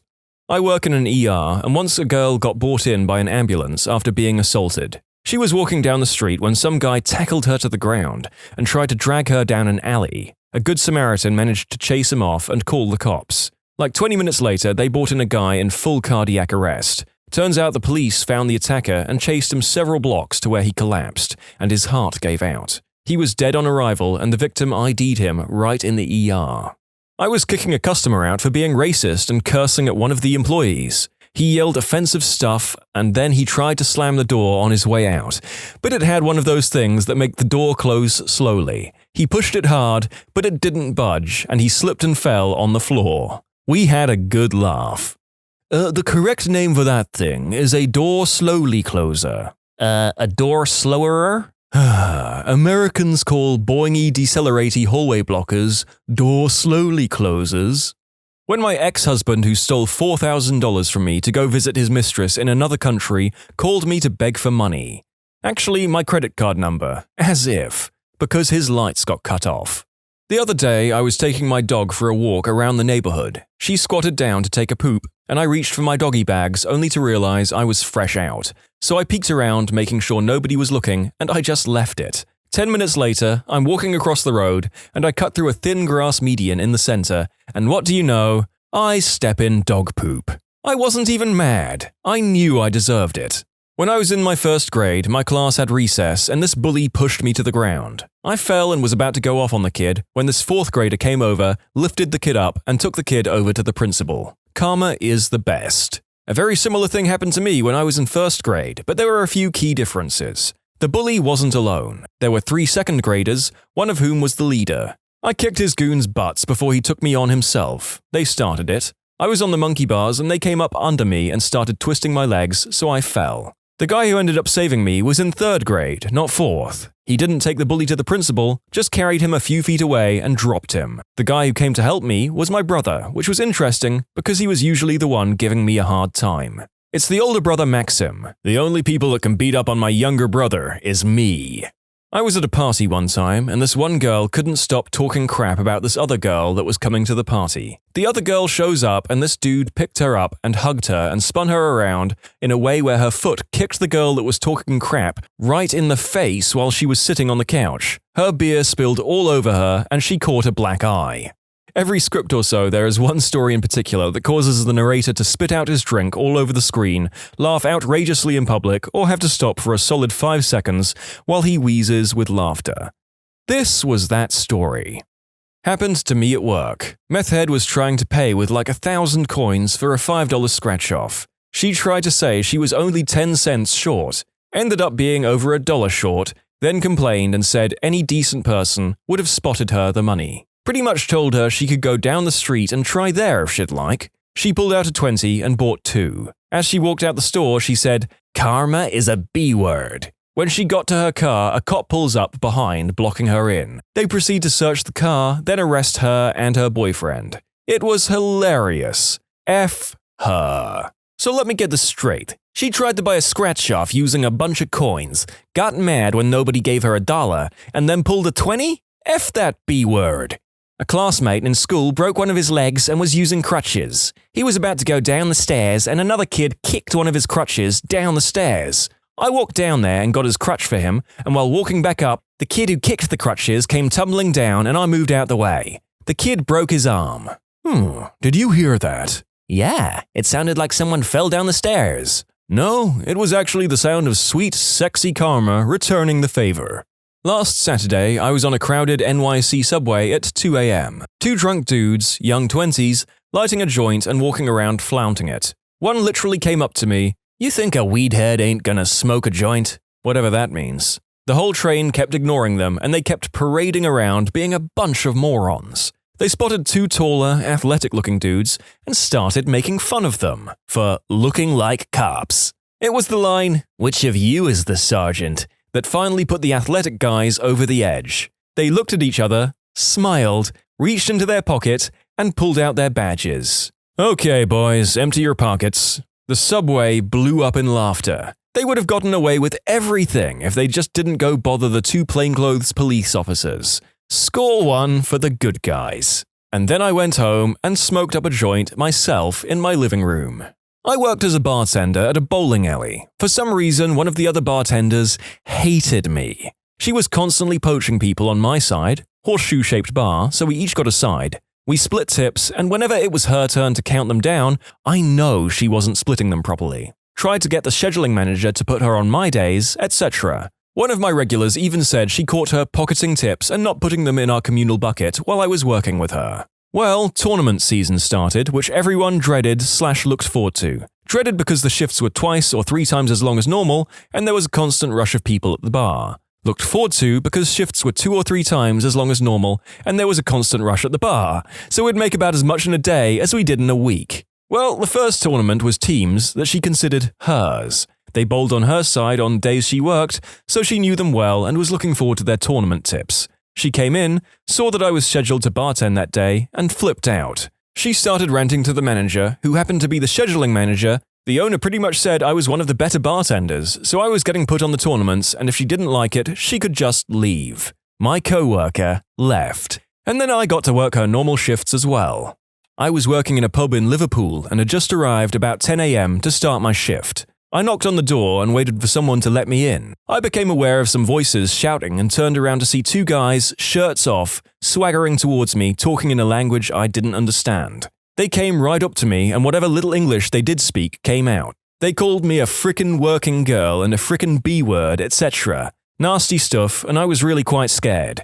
I was knocking on the door really hard at this point, but after insulting me and laughing, they walked off towards a busy road. I watched as they walked out into the traffic, waving their arms at the cars to stop for them, then giving the drivers the finger. Suddenly, one of the cars stopped and 4 big guys got out. One of the nasty dudes ran off, but the big man got caught and shoved hard against the car a couple of times, clearly hurting his head and elbow. Then one of the guys made out that he was going to punch him, big time, drawing his fist far back. The little crap just covered his face and screamed. They didn't get hit, but the car guys and a lot of passers-by burst out laughing. They let him go and he ran away. That felt good. Nothing better than watching highway vigilante justice from the comfort of your own vehicle, huh? I hope at least some of the drivers had a packet of crisps to consume with the show. My dad kicked our dog because it was standing in front of the fridge and he wanted a beer. But as soon as he opened the fridge, the shelf that was holding the beer fell off and every single can busted open. Woman on a cell phone runs me off the road, flips me off for laying on the horn. She was going right and I was a ways back going left. A van was in front of her at the red light and she just plows into the back of it. I slowed down as I passed with the window down. Running me off the road wasn't enough to get your attention, huh? She flips out. I laugh and drive off into the sunset. You might have considered giving your contact information to the driver of the van. I was a witness, I saw her talking on her phone while driving, and saw her ram into your stopped vehicle, and will be happy to tell the same to your insurance company. My brother was making fun of an old man slowly shuffling across a parking lot. Look at Speedy Gonzales, or something, and 2 seconds after, he, my brother, bashes his foot on the cement parking barrier. He limped back to the car as I laughed hysterically. Every winter when my family and I would go skiing, if it was snowing on our drive up or back, there'd be an idiot soccer mum or dad driving a Suburban on worn-out all seasons, going 50 plus in the snowy lane, not the one people are driving in. It's always incredibly satisfying seeing them either pulled over or in the ditch. I made the mistake of pulling them out twice. Never again. They are never grateful and never admit they're an idiot for driving so fast. The last one, once I got them out and unhooked them, jumped in the Suburban and in order to make it move on the snow, floored it, achieving not much more than throwing snow behind them and making their already bad tires worse.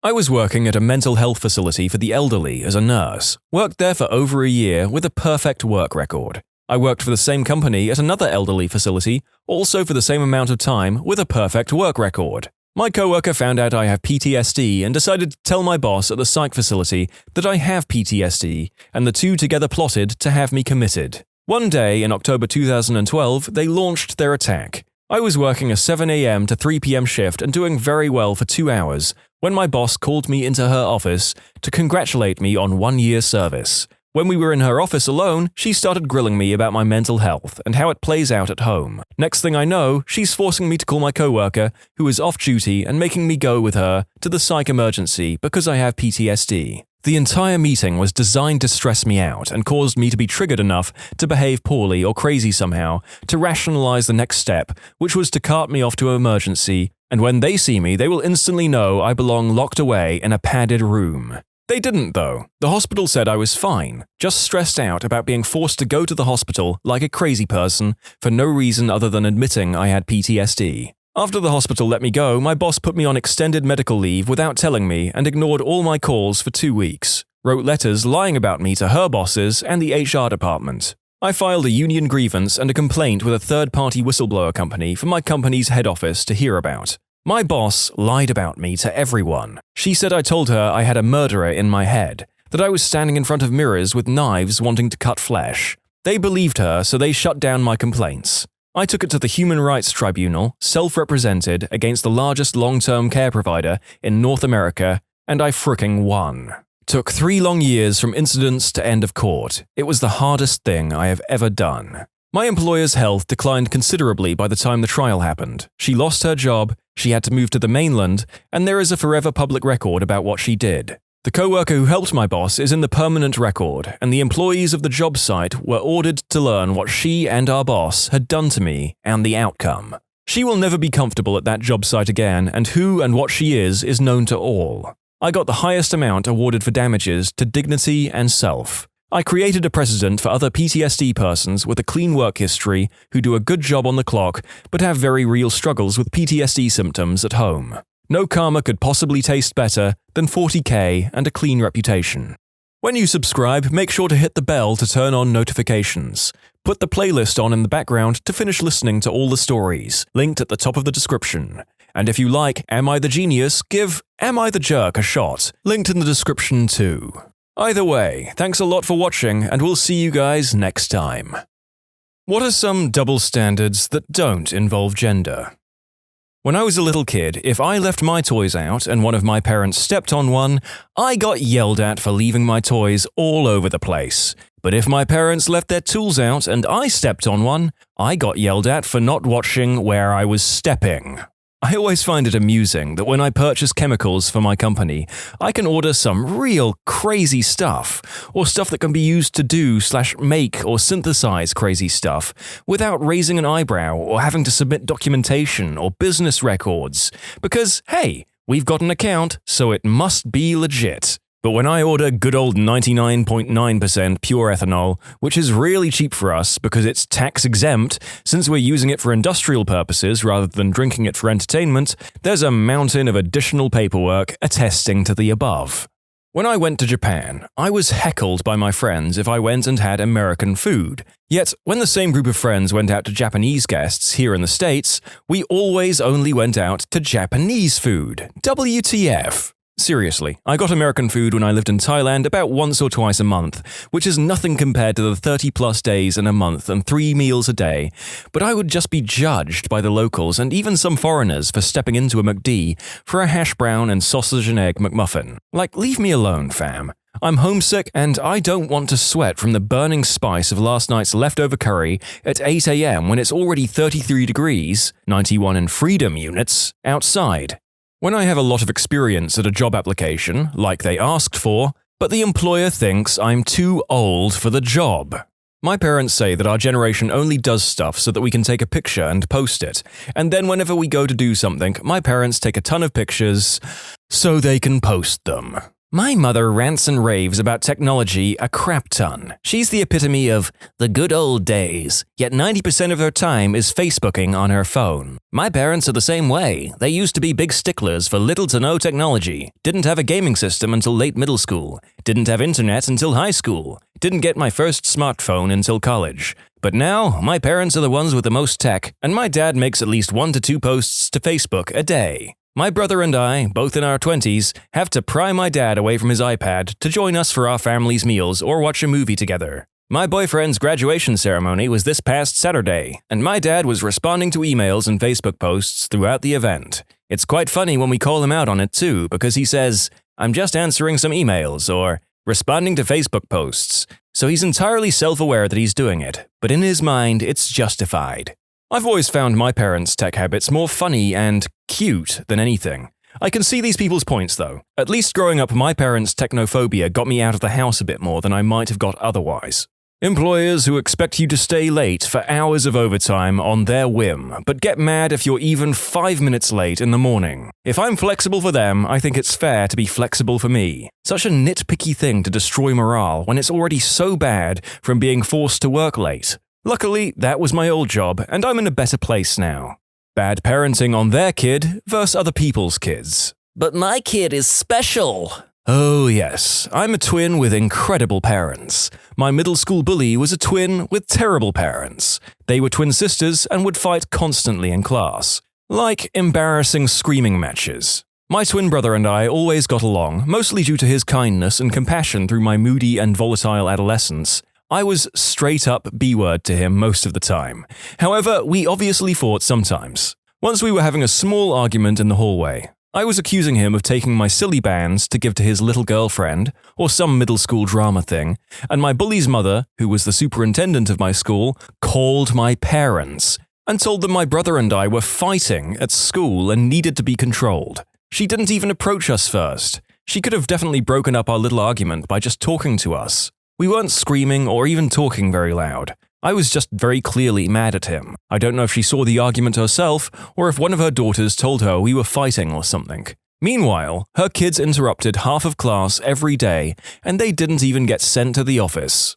Cities and states telling us to conserve water by watering less. Some people comply and they end up getting fined by their city for having a dead or dying lawn. City and state buildings have the greenest lawns around because they water around the clock.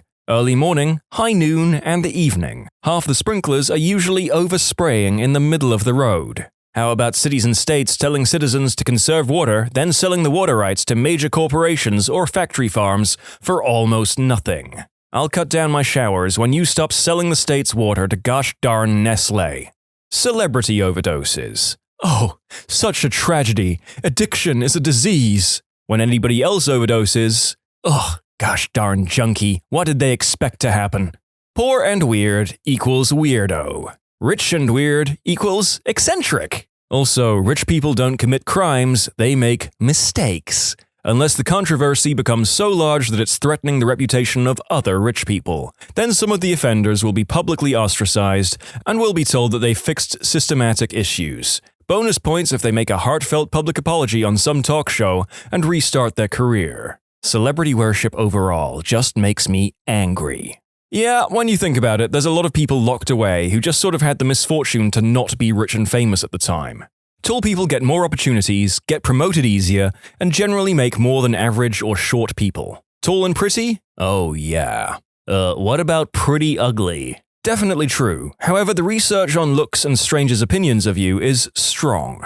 In fact, I don't even recommend Googling it because it can be depressing to see how something like appearance influences so many people's opinions of individuals they know nothing about. From which politicians people vote for, to who gets hired for executive positions. Different side of the same coin, I can resonate with this so much. Not on a personal level so much, but I have had quite a number of conversations with co-workers who expressed their dislike of another fairly new co-worker. Their reasoning varied, but generally it was, he just thinks he is so good or better than us. The guy in question was good-looking, young, but more importantly, was into bodybuilding, so he took care of himself and only ate his specified meals. The amount of middle-aged women that said they didn't like him just because they thought he was up himself was amazing.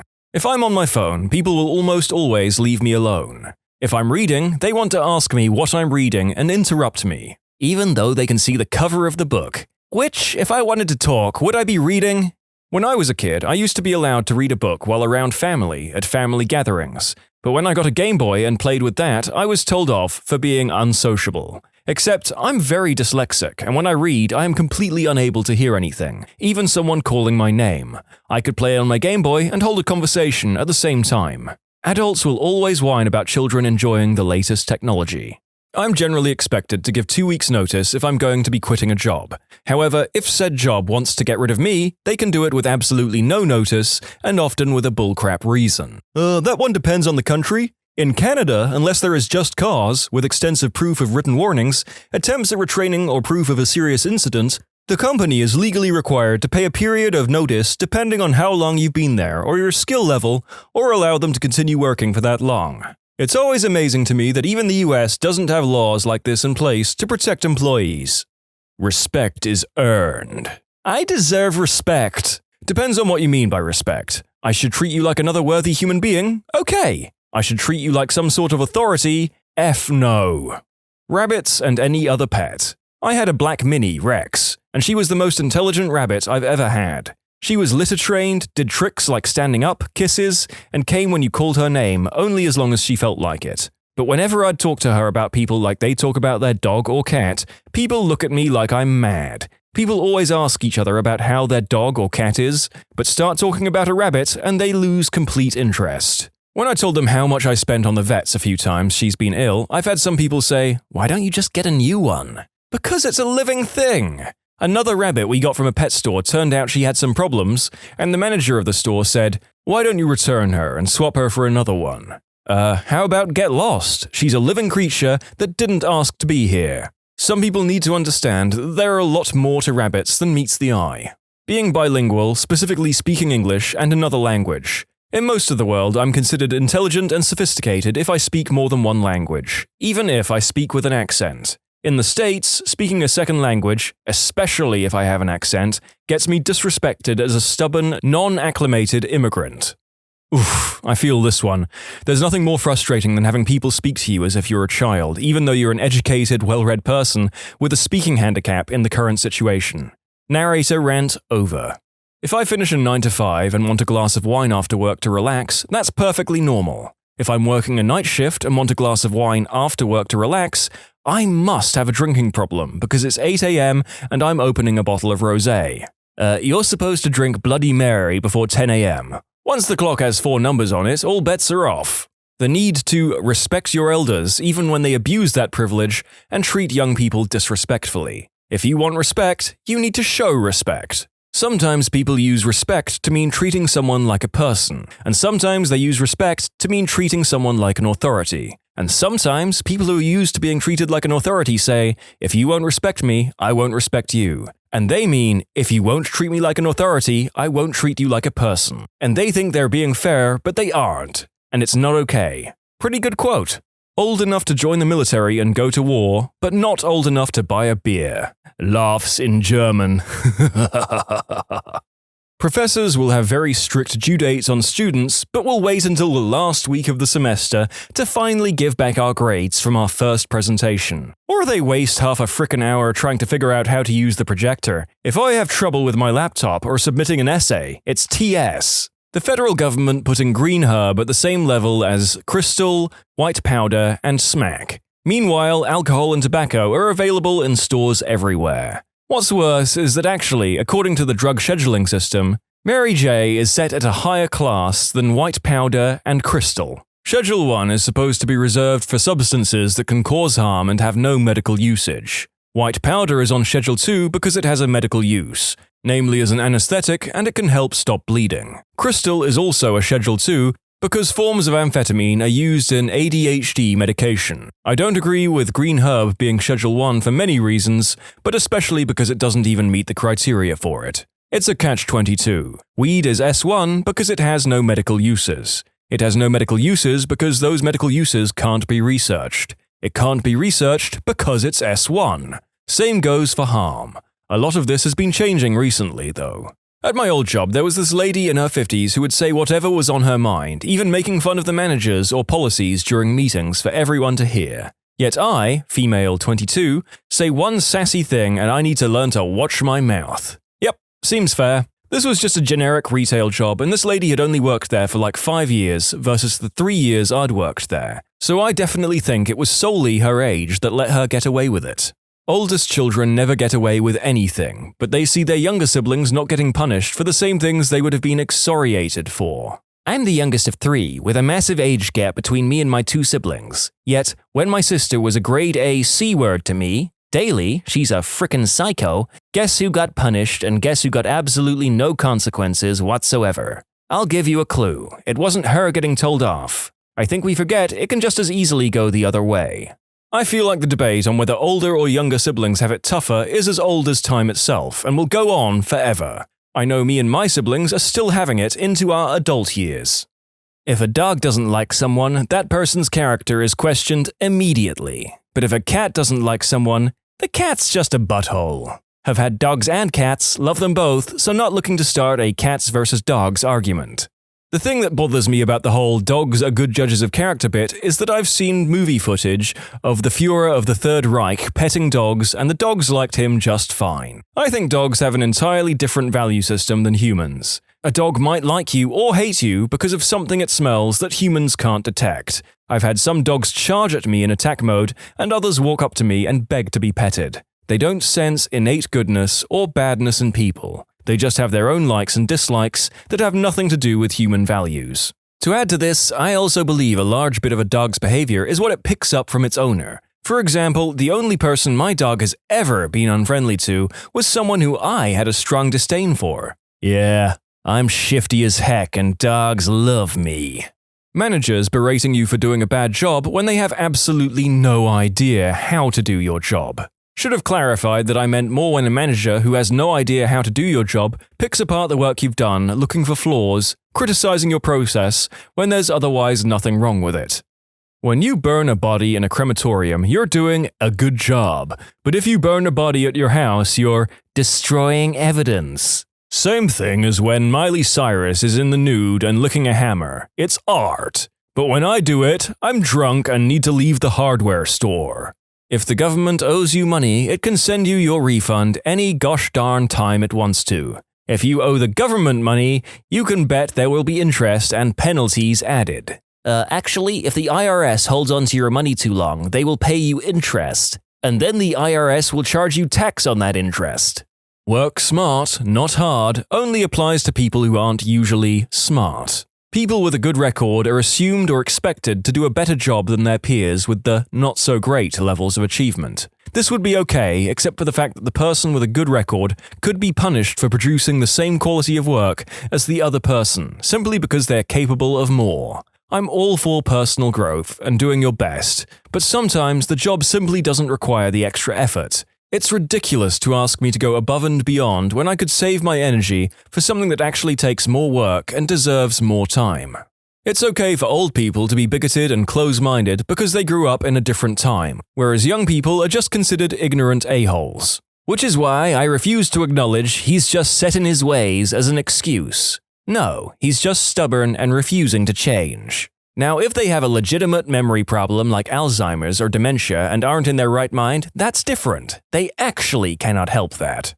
As there often are in these chat rooms, there was a recurring theme in this one, that one being generational differences and entitlement. I have filtered it down to a much smaller representation for the sake of variety. Having kids versus not having kids. A good friend and co-student and I are in very similar situations. We both started studying medicine after 8 years of working in the same hospital. He's married, I live with my girlfriend, we both have to take the train for about an hour, 45 minutes for me, 1 hour for him, to get to our university. We both had a lot of problems in our first year, especially with chemistry and biology. I recently asked to have one subject shoved into a later year, so I have more time to study anatomy and other important subjects and refresh my knowledge of chemistry to then be ready for biochemistry, a subject most med students struggle with. I was able to change my entire curriculum the way I wanted, granted, having to study 1 or 2 semesters longer, because I have a 3-year-old kid. They told him that his situation is not severe enough to grant him to study longer than usual, even though it could easily mean he won't be able to fulfill his dream.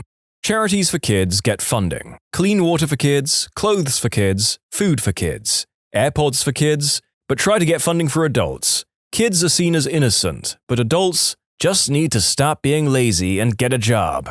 Adults sometimes get stuck in impossible situations through no fault of their own. Having a job isn't a guarantee that nothing bad will ever happen to you. We'd have less kids in need if we helped the adults in their families and communities. The other one is substance addicts. Everyone says they should get clean, and they should, but people treat addicts in recovery as bad or worse. No one wants treatment clinics in their neighborhood. It's hard to get a job already, and if you have to go to the clinic every day, people find out that you are in recovery, getting off substances, and they don't want to talk to you. I work with people in recovery, and there's so many hoops to jump through just to get and keep treatment services. I think anyone who wants to get clean deserves support and respect. It's a very tough road. It's fine to say you're trying for a baby, but it's not okay to tell people you cream pie your wife on a daily basis. In my freshman ELA class, our teacher put my best friend and me next to each other. This was a teacher who was very monotone, was never interesting to go to her class. I was trying to be a good student, but one day she yelled at me for a reason so stupid I can't recall. This teacher also really liked my friend. So we decided to see how double-standard she was. She had a strict policy of not putting your head down in class, which is damn near impossible to do. She would randomly tell us to read from our library books when she didn't feel like teaching. With this knowledge, me and my friends decided to put her to the test. Recall, we are right next to each other. We both, in the exact same way, put our heads down on our arms. She walked around the opposite side of the classroom, thinking we wouldn't see. She finally showed up behind us. That's when she tapped on my desk, stood in awkward eye contact and silence, and said, "Keep your head up and read," very sternly. After this, she walked away. Within a second or two, my friend and I just died of laughter as she turned around and yelled at us for talking during reading time. This isn't the only time we have done this. Streaking. At what age is it no longer okay to be bare naked or only wearing underwear in public? 1-year-old? 2? Or 3? 17? 85? Not to mention bare naked baby photos. I think the general rule is, if you need someone else's help to wipe your butt, you get a pass. Being old enough to have a job and pay tax, but not being old enough to vote and have a say in where your tax dollars go. What's the worst case of rich kid syndrome you've ever seen? I once had a mum ask if I could open up the back of our ambulance so her kid could see what was inside, since he wanted to be a firefighter. I'm a medic, not a firefighter. I agree as long as he doesn't touch anything. Of course, the second the door opens, the kid hops in and goes straight for our expensive monitor. I tell him no, that it's dangerous and could break, to which he starts screaming, "I don't care, my mum will buy it." And the mum says, "It's fine, just let him play with it. If it breaks, I'll replace it." I had to physically pick him up and carry him out of the ambulance, since she didn't even try to control him. While this is happening, we get paged out for a call, and this B-word suggests that she could pay double our hourly wage if we stay for a few more minutes so her little crap bag could explore/destroy more of our equipment. Get the flip on out of here with that crap, lady. You're willing to delay an ambulance so you won't have to deal with your precious little Joey's tantrum? Unbefrickin-leavable. Oh, that's a winner right there. Ignore your call, it's probably just a poor person anyway. This is what makes me want to punch strangers. Like, just slap the heck out of that woman about 9 times, and then tell the kid this could happen to anyone. Just shock them into reality. But mostly I'm just a mom that will be so frickin' proud of my kid growing up to work in an ambulance, helping others, and making a real difference. And then there's this witch making light of it like the boxy car with the loud siren and flashy lights is a disposable toy for her kid. My roommate refused to go with his family for spring break since there wasn't a flight with first-class seats, and only business class was available. He ended up just taking a connecting flight that did have first class available, while the rest of his family just took business on the direct flight. Wouldn't exactly call it rich kid syndrome, but it took me a while to get used to my girlfriend's lifestyle. I grew up in a very working-class family with both my parents working full-time just for us to stay afloat. Went round to my girlfriend's house and saw a lady making food in the kitchen. "Oh, you must be Mrs. Surname," trying to be really polite and introduce myself to her family. That was actually their maid. Awkward. Luckily, they're all really down to earth and stuff, because turns out her parents were basically homeless and living out of storage space when they were my age. But her parents started up a little business that actually became successful enough to support them, and then just kept growing. Figures. People who come from humble beginnings often turn out to become decent people when, and if, they do get rich. I don't think it's too off the mark to say that most of the potential problems come from generations of wealth and complacence, even just one or two. The dude who relentlessly bullied me in school was also one of the richest people in the city. One day a teacher caught him with his hands around my throat and I was pinned against a wall. We were both taken to the teacher's meeting room where it was explained to me that we should try and get along and that we should apologize to each other. Did I mention his dad also built the flash new cafeteria for the school that year? He was caught on numerous occasions with me in some state of distress, and every time they found ways to make it both our problem. His dad pumped a lot of money into that school. He also flew his friends on private airline to Manchester United games, so nobody stood up for me because they could lose their privileges. My saving grace was a lot of his mates in early years of secondary school turned on him in later years because he was such a butthole. Man, clearly I'm not over it. Attended an international high school in Ho Chi Minh City, where a lot of new wave millionaires' kids live. The school was ridiculous. A third of the kids were expats, perfectly lovely kids. A third were local Vietnamese kids whose parents were working their butts off to send them to a private school, and the other third were these millionaire kids. They wouldn't ever hesitate to show off their mummy and daddy's wealth. They'd pull up to school in Lamborghinis, Ferraris, etc., and if their Rolls-Royce didn't come on time to pick them up after school, it would be a straight phone call to their other driver to "come pick me up right now." There'd be such pricks 24/7 to the non-rich locals, classist butt kids, and constantly just bringing up the most trivial things and complaining about them. I'm literally not exaggerating here when I say this.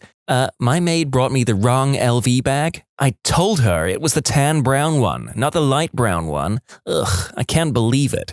Now we have to send her on the jet to Shanghai to get it. They all paid and used family connections to get into Harvard, Stanford, UPenn, etc., and even now constantly complain on Facebook and Instagram about how crap their residence hall food was, so they just hired some freaking personal chef or something. Mind you, these kids were the dumbest bunch I've ever seen. One of them literally was clueless about the most basic facts, but still got into business management. Despised the lot of them. Glad I'm in Europe, far away from most of them. Group of rich school kids in Montana out driving around drinking. Found 2 combines, large farm tractor thingies, worth about $250,000 each, out in a wheat field. Decided to have a demolition derby. Got caught. In the judge's chambers with the farmer who just wanted the damages reimbursed. The high-end family lawyers asked what the heck they were thinking when they did it. The response, well, you can't put a price on a good time. Turns out that was the wrong answer. That farmer should have wanted compensation for all his trouble. My God. Especially if the combines were in the field, like, dude is literally in the middle of harvesting. Can't tell you how many Thanksgiving vacations I helped my grandparents with stuff because everyone was still combining and drying corn until the middle of the night. He was 25 years old when I knew him. His father owned oil fields. He had a credit card that he used for anything and everything, that they paid the balance on every month. He never even kept track of what was charged on it, just bought whatever caught his fancy. He openly and shamelessly admitted that he offered his college professor money to give him a passing grade. One day, he was cranky about something and said, I wish my parents would just die so I could have their money. Why should I have to wait? When your children talk like Disney villains or members of the Borgia family, it's time to just throw them out and start from scratch. Back in high school, we were doing one of those icebreakers where we passed a beach ball around, and whoever caught it had to answer the question their thumb landed on. Well, this kid who was proclaimed being rich numerous times before talking about his parents owning a known pizza place and how he drives an expensive sports car caught the ball, and his question was, if you won $1 million, what would you do with it? His response was somewhere along the lines of, $1 million wouldn't make any difference in my life. Thanks a lot, Brad. You ruined the game. Wow, what a frickin' power move, though. A very distant relative of ours, i.e. some weird branch off the family tree, offered her son a bribe of an entire apartment building if he finished his undergraduate accounting degree. I just went, what? So you get an immediate investment after graduating and you can rent out the place for mega dollars. My significant other has a rich aunt and uncle with an only child. When he graduated college, his gift was a complex that brings in enough money that this kid could retire on it. If you ask him, he's self-made, though. I don't know about rich, but just spoiled. My cousin insisted on a $15,000 wedding ring and $30,000 wedding. She and the groom made about $20,000 to $25,000 a year combined. Her dad paid for everything. They divorced within 6 months. She wanted a wedding, not a marriage. I have a kid in my MBA cohort that outsources his homework and projects to India. He whined and moaned when one of our professors gave him a C when he only showed up to 2 classes after he, Dad, donated $10,000 to the school. Overall, nice guy, but doesn't really have a clue. Outsources his homework and projects to India? He's just practicing for when he goes into the corporate world. I'm trying to figure out how he passes in-class tests. Maybe the $10K donation went to the overworked and underpaid PhD student grading the exams. A kid who would dramatically throw down his smartphone on the ground in mock frustration. Broken phones were replaced with few to no questions. For the record, his name ended with the third. I went to middle/elementary school, but with some very wealthy people. Typically, I was oblivious enough to not really realize it, but 2 instances come to mind. In 5th grade, we did an exchange trip type of thing with some kids in Canada. On the flight over there, one of my classmates said, "Wow, this is crazy. I've only ever flown first class before." Later, in 8th grade, I was at that same kid's house, an absolute mansion on top of a hill, with the long landscaped entrance drive, marble-floored entrance hall with stairs winding up either side, etc., and he and a girl, who had been dropped off in her dad's newer Ferrari, started having a discussion comparing the merits of their relative in-home movie theaters. Like not just a living room with a cool AV setup, but full-on movie theaters with rows of seats that could seat about 50 people. My family wasn't poor, but that was when I realized we weren't rich either. I deliver pizza in a very rich area. I'm talking seeing Rolls-Royces and supercars on a daily basis kind of rich. My manager told me a story of someone that used to work there. This guy would deliver pizzas in a brand new BMW M3 and just put absolutely no effort into his job. Delivering pizza isn't hard. Apparently, this guy only had a job because his parents wouldn't pay his allowance if he didn't work. How much was his allowance? $5,000 a month. This guy was making $60,000 a year to deliver pizza part-time. That's actually super common with wealthy families. An acquaintance of mine has the same deal with his parents. Work 40 hours a week and get paid $100,000 a year in allowance, plus the $15,000 a month mortgage paid for. I should point out, this is a New York City financial district apartment. $15,000 a month is for a good-sized two-bedroom condo. Normally when I spit my drink all over the screen when writing these scripts, it's because I'm laughing. This time, it was out of sheer incredulity. Brought my college roommate to my mum's house for Thanksgiving because he lived in a different state and I only lived 15 minutes from campus. I gave him a quick tour of the house and he was astonished by how clean it all was. My mum's a neat freak and keeps a very clean house. Then he said to my mum, "Wow, you guys must have a really good maid service." I've never seen my mum laugh that hard before. Two girls, both nice and fairly level-headed, but also just raised too darn rich. One would take a taxi everywhere in town. It was a very safe, small college town with free campus buses, and she had taxi across campus. She lived 2 blocks away from me and would take a taxi from her dorm to my house. Google Maps says it's a full 4-minute walk. She swore she just had a terrible sense of direction and couldn't figure out where we lived. But you'd think after the first embarrassingly short taxi ride, she'd throw our address into Google Maps and just walk. The other would regularly complain about people not knowing how to manage their money. It took a while to figure out, but eventually it clicked that she meant very poor people didn't know how to invest their money in stocks and bonds. Then one day, we were having a conversation where she revealed she didn't think a house in Detroit in 2010 could possibly cost under $1 million. I told her I grew up in a nice $180,000 house, and she thought I was dumb or lying. Shattered her world when I showed her my home on Zillow. When she graduated college, she complained about how much stuff costs all the time. It was nice seeing her learn the value of $1, finally. Her parents stopped paying her way after she got a job.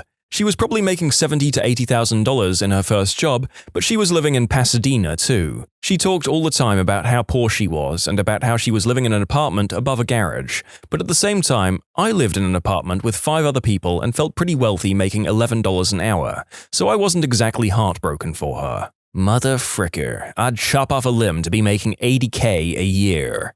Kid in my high school crashed 6 cars within a year. And they weren't like 1990s Toyotas and Hondas most high schoolers buy, themselves. These were brand new Subaru STIs, a BRZ, a BMW, brand new Jeep, stuff like that. The last car his dad bought him was a semi-new Ford Focus, a decent car, better than my 1997 white Camry. Every day he complained and threw a fit his dad wouldn't buy him another $30,000 car.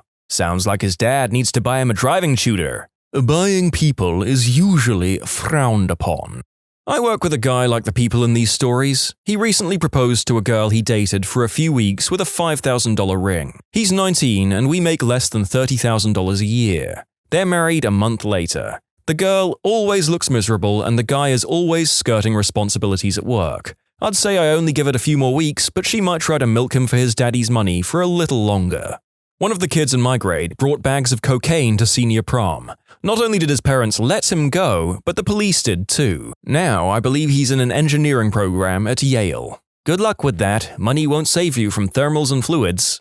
A kid that used to work for me came into work super teed off one day. I asked him what was wrong, to which he replied, "My freaking maid didn't make my bed again, but my dad still won't fire her." This was all my college roommates. They couldn't do laundry, pick up after themselves, clean dishes, or make themselves a frickin' sandwich. The ones whose parents lived close by, their mommies would come by and clean up and do their laundry. Came back from a music festival in Southeast Asia, got VIP tickets. I swear this isn't about me. One of the other festival goers is a 20-something-year-old Asian girl who looks like she is straight out of the movie Crazy Rich Asians. This chick had a photographer following her around, snapping pics of her posing in front of the stage with various acts, getting in the way of other people trying to dance. She asked security if she could get them to clear a section for her to get an unobstructed view of the stage for better photos. She bought a couple of bottles, 6, for her table, and again had the photographer take an incredible number of photos of her posing with her bottles of Martell and Jameson. She was incredibly rude to the waitstaff, snapping her fingers and in general talking to them like they were lower-class citizens.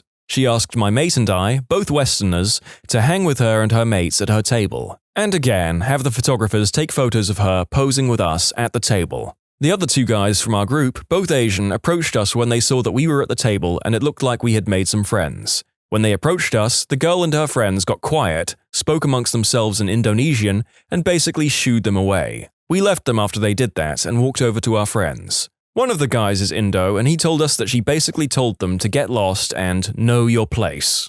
Friend in college literally went to the local GameStop at midnight every Tuesday. He'd buy every new release for every console. We went over to his house one time that year and he had about 60-ish games that were unopened. One time, we were walking around campus and he stopped by the ATM. He got his receipt and called his dad. Turns out his dad was worried his funds were running low, so he sent him $25K just to make sure he wasn't going to starve. I like to imagine that this guy went bankrupt trying to buy every new Steam release. Considering that some of the simulator games I've seen have more than tens of thousands of euros worth of DLC, looking at you train and flight simulators, that would be kind of amazing.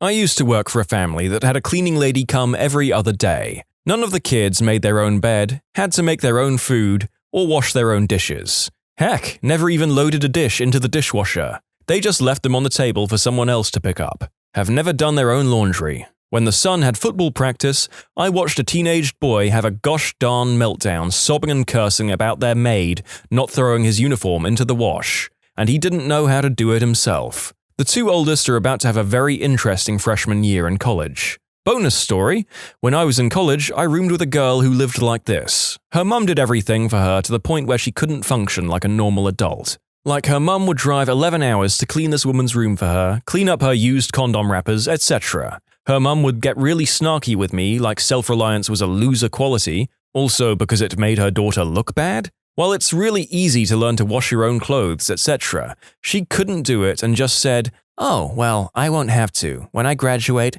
I'm going to get a high-paying job and have everything done for me. I wasn't raised to be domestic like you." Fun fact, I wasn't raised that way. I did my own cooking and laundry because my mum couldn't be bothered to do anything but watch soap operas and Lifetime movies. Fast forward to the present day, guess who couldn't hack taking care of herself after college and had to move back in with her mum? I played football in a local kids league. One kid from another team was basically untouchable as his dad was a major sponsor of the league and would donate money for uniforms, drinks, etc. His son was a pretty good receiver, but didn't like getting hit, and his parents made a big deal of leaving their son alone so he can develop his skills. He was insufferable. Anytime he scored a TD, he would do over-the-top celebrations and mock all the other players, his teammates included. Then came high school. Most of the kids in the league ended up in one of 2 schools. He went to mine. During tryouts, he did well. The coaches were mostly focused on skills and minimal contact during the first round of cuts. The final round was when things got interesting. Full contact was permitted, and he got rocked over and over again. No one was actually trying to tackle any harder than normal, it's just this dude didn't know what to do when he got tackled, so he screamed and cried a lot. He didn't make the team, until his dad came down to the school and offered to donate money for uniforms and some other goodies for our sports teams. So he made the team, and again we were told to take it easy on him a bit. So he did. But the other teams didn't, and he went up against some of the players he mocked previously, and they remembered. Our quarterback kept passing to him, and he was getting repeatedly smashed, over and over again. It was the only time our team cheered for the other team. He quit playing football after that. I can't help but feel bad for Football McChad III. Having your own team root against you and not understanding why everything your dad bought the team didn't help. I wonder if he became more isolated after that. Had a friend in high school whose dad was uninvolved. He was raised middle class like myself and lived with his mum and stepdad. After high school, he worked towards becoming an electrician and was saving for his first apartment. His dad eventually came around when he was right out of high school and started giving him money here and there when he needed it. His dad owned a large company on the East Coast and was a multi-millionaire. Soon his dad convinced him to quit trade work and gave him a job at his business. Shortly after, he was promoted to a managerial position he wasn't qualified for and paid way too much. He'd get drunk while on conference calls and nobody questioned him since he was the boss's son. His dad bought him his first home, almost $500,000, and multiple cars. He took up horse racing and, quickly, we had nothing in common. Gone were the days of dumb teenage stuff, going fishing, hiking, and video games together. He quickly found a girlfriend whose dad was a multi-millionaire. She was 30 and still putting everything on daddy's credit card. I couldn't keep up with their lifestyle and very quickly we faded as friends. After his girlfriend and him broke up, she told me that he was actually severely depressed and almost drove his car off a bridge multiple times. Deep down, he was having issues with wanting to live up to his dad's lifestyle and standards, but losing his old friends and life. It's too bad. I haven't seen him in probably 4 years now. We tried to reconnect a few times, but it just doesn't work anymore. That's really sad. It's like his dad wanted to make up for the neglect with money. A friend of my brother is also very well off. His parents offered him a $175,000 a year job in their family business to basically do nothing. He already lived rent-free in a waterfront apartment, car, credit card, etc. He spent his days doing drugs and partying. He's clean and sober now, but yes, it took years and years of rehab. And even now they offer him too much. He got married and they wanted to make it crazy ostentatious. It was already pretty glam, and he knows to reject it. Parents, at what point did you realize you raised a monster? Hello, this is the story of my son Felix. I am from Sweden, so I am sorry if my English is bad. Felix is 6 years old and Julia is 4 years old in this story. I can start with an incident that made me wonder how I raised my son. So me, Felix, and his younger sister, Julia, were on a camping trip through the north of Sweden when my son, from nowhere, just starts to scream, "I will kill you, Julia!" And after he starts to pray to God. No one in my family is religious, and that is what makes me uncomfortable. I ask him, "Felix, what's going on?" And he answers, "Julia wouldn't let me play with her hair." The whole trip I would always check out what Felix was doing because I could just feel his anger of something. I couldn't put my finger on what until 5 years later, 2017, when the same thing happened again. Me and my wife had just picked up the kids from school and let them play upstairs while we're cooking food, and then from nowhere we hear the loudest scream saying, "I will kill you, Julia!" So I ran upstairs as fast as I could. When I came up to my room the kids were playing in, I saw my daughter laying on the floor bleeding from her hair, and beside her, my son is sitting praying to God with blood on his hands. We're so confused, my son had pulled so hard in his sibling's hair that she had lost hair and started bleeding. That is the most creepy thing I've seen in my life so far. When I ask my son what he has done, he answers me with the most chilling voice I will ever hear. "Julia wouldn't let me play with her hair, Dad." About 2 weeks after the incident, I asked Felix why he pulled her hair. He said, "The man in my head tells me what to do. I can't choose what to do." My son is getting help and my daughter is fine.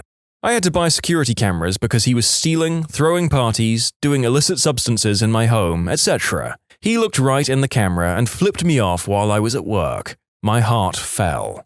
I'll ask my 18-month-old if she poo-pooed and she'll smile and say, "Yeah." Then when I put her on the changing table and take off her diaper, no poop. This makes me laugh because the kid isn't a monster, but they've found a surefire way to get attention anytime they want it.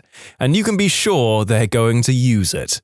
Not my kid, but my partner's adult sister is a real handful. A panoply of vaguely diagnosed mental illnesses, including bipolar and psychosis. She's on income assistance, which helps. But she goes from morbidly depressed in the winter to wildly high in the summer. We let her move in to get herself out of debt, which she did, but now she's back in another hole. She picks bad boyfriends, the last of which we had to get a restraining order against after he threatened our children when we extricated her from his abusive grasp. The worst part is that the cycle is never ending. It's been this roller coaster for 20 years, and we're really, really tired. She's 14 for life, and not the good kind of 14-year-old.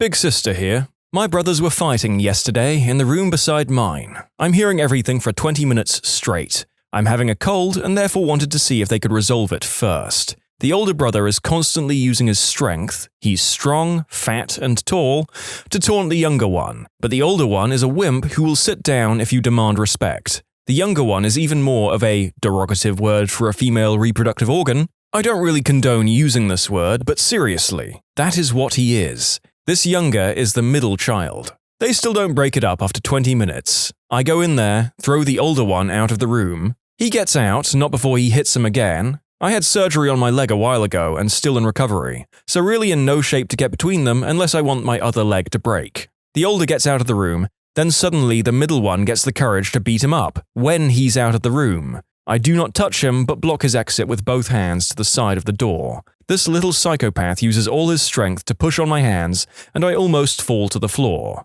He knows all the pain I've been in from my surgery. I get mad and tell him to stop acting like this, and if he really had the courage and wanted to beat the older one up, he should have done it in the 20 minutes before and maybe earlier. He starts taking his anger out on me and I've had enough. My headache is so bad at this moment, I close the door and lock with a key by force. He gets out the window and gets in the house via the balcony. Now this is where his horrible and outright scary personality comes to show. Keep in mind he's only 13. I tell him, what is he doing? What does he want? He talks to me condescendingly and tells me just to go back to my room. I'm always in my room, and just tells me to shut up. He starts threatening and speaking to me as if he has any power over me. But the scary thing is how calm and poisonous his tone is. He isn't affected by any of the words I'm saying and has zero respect to me as a big sister. I'm not demanding any respect, but he doesn't have that love and care we other siblings have for each other. I've always started to notice how he says whatever the heck he wanted and then makes it into a joke with a cheeky smile. When my dad was going to visit grandma, he told the rest of the family,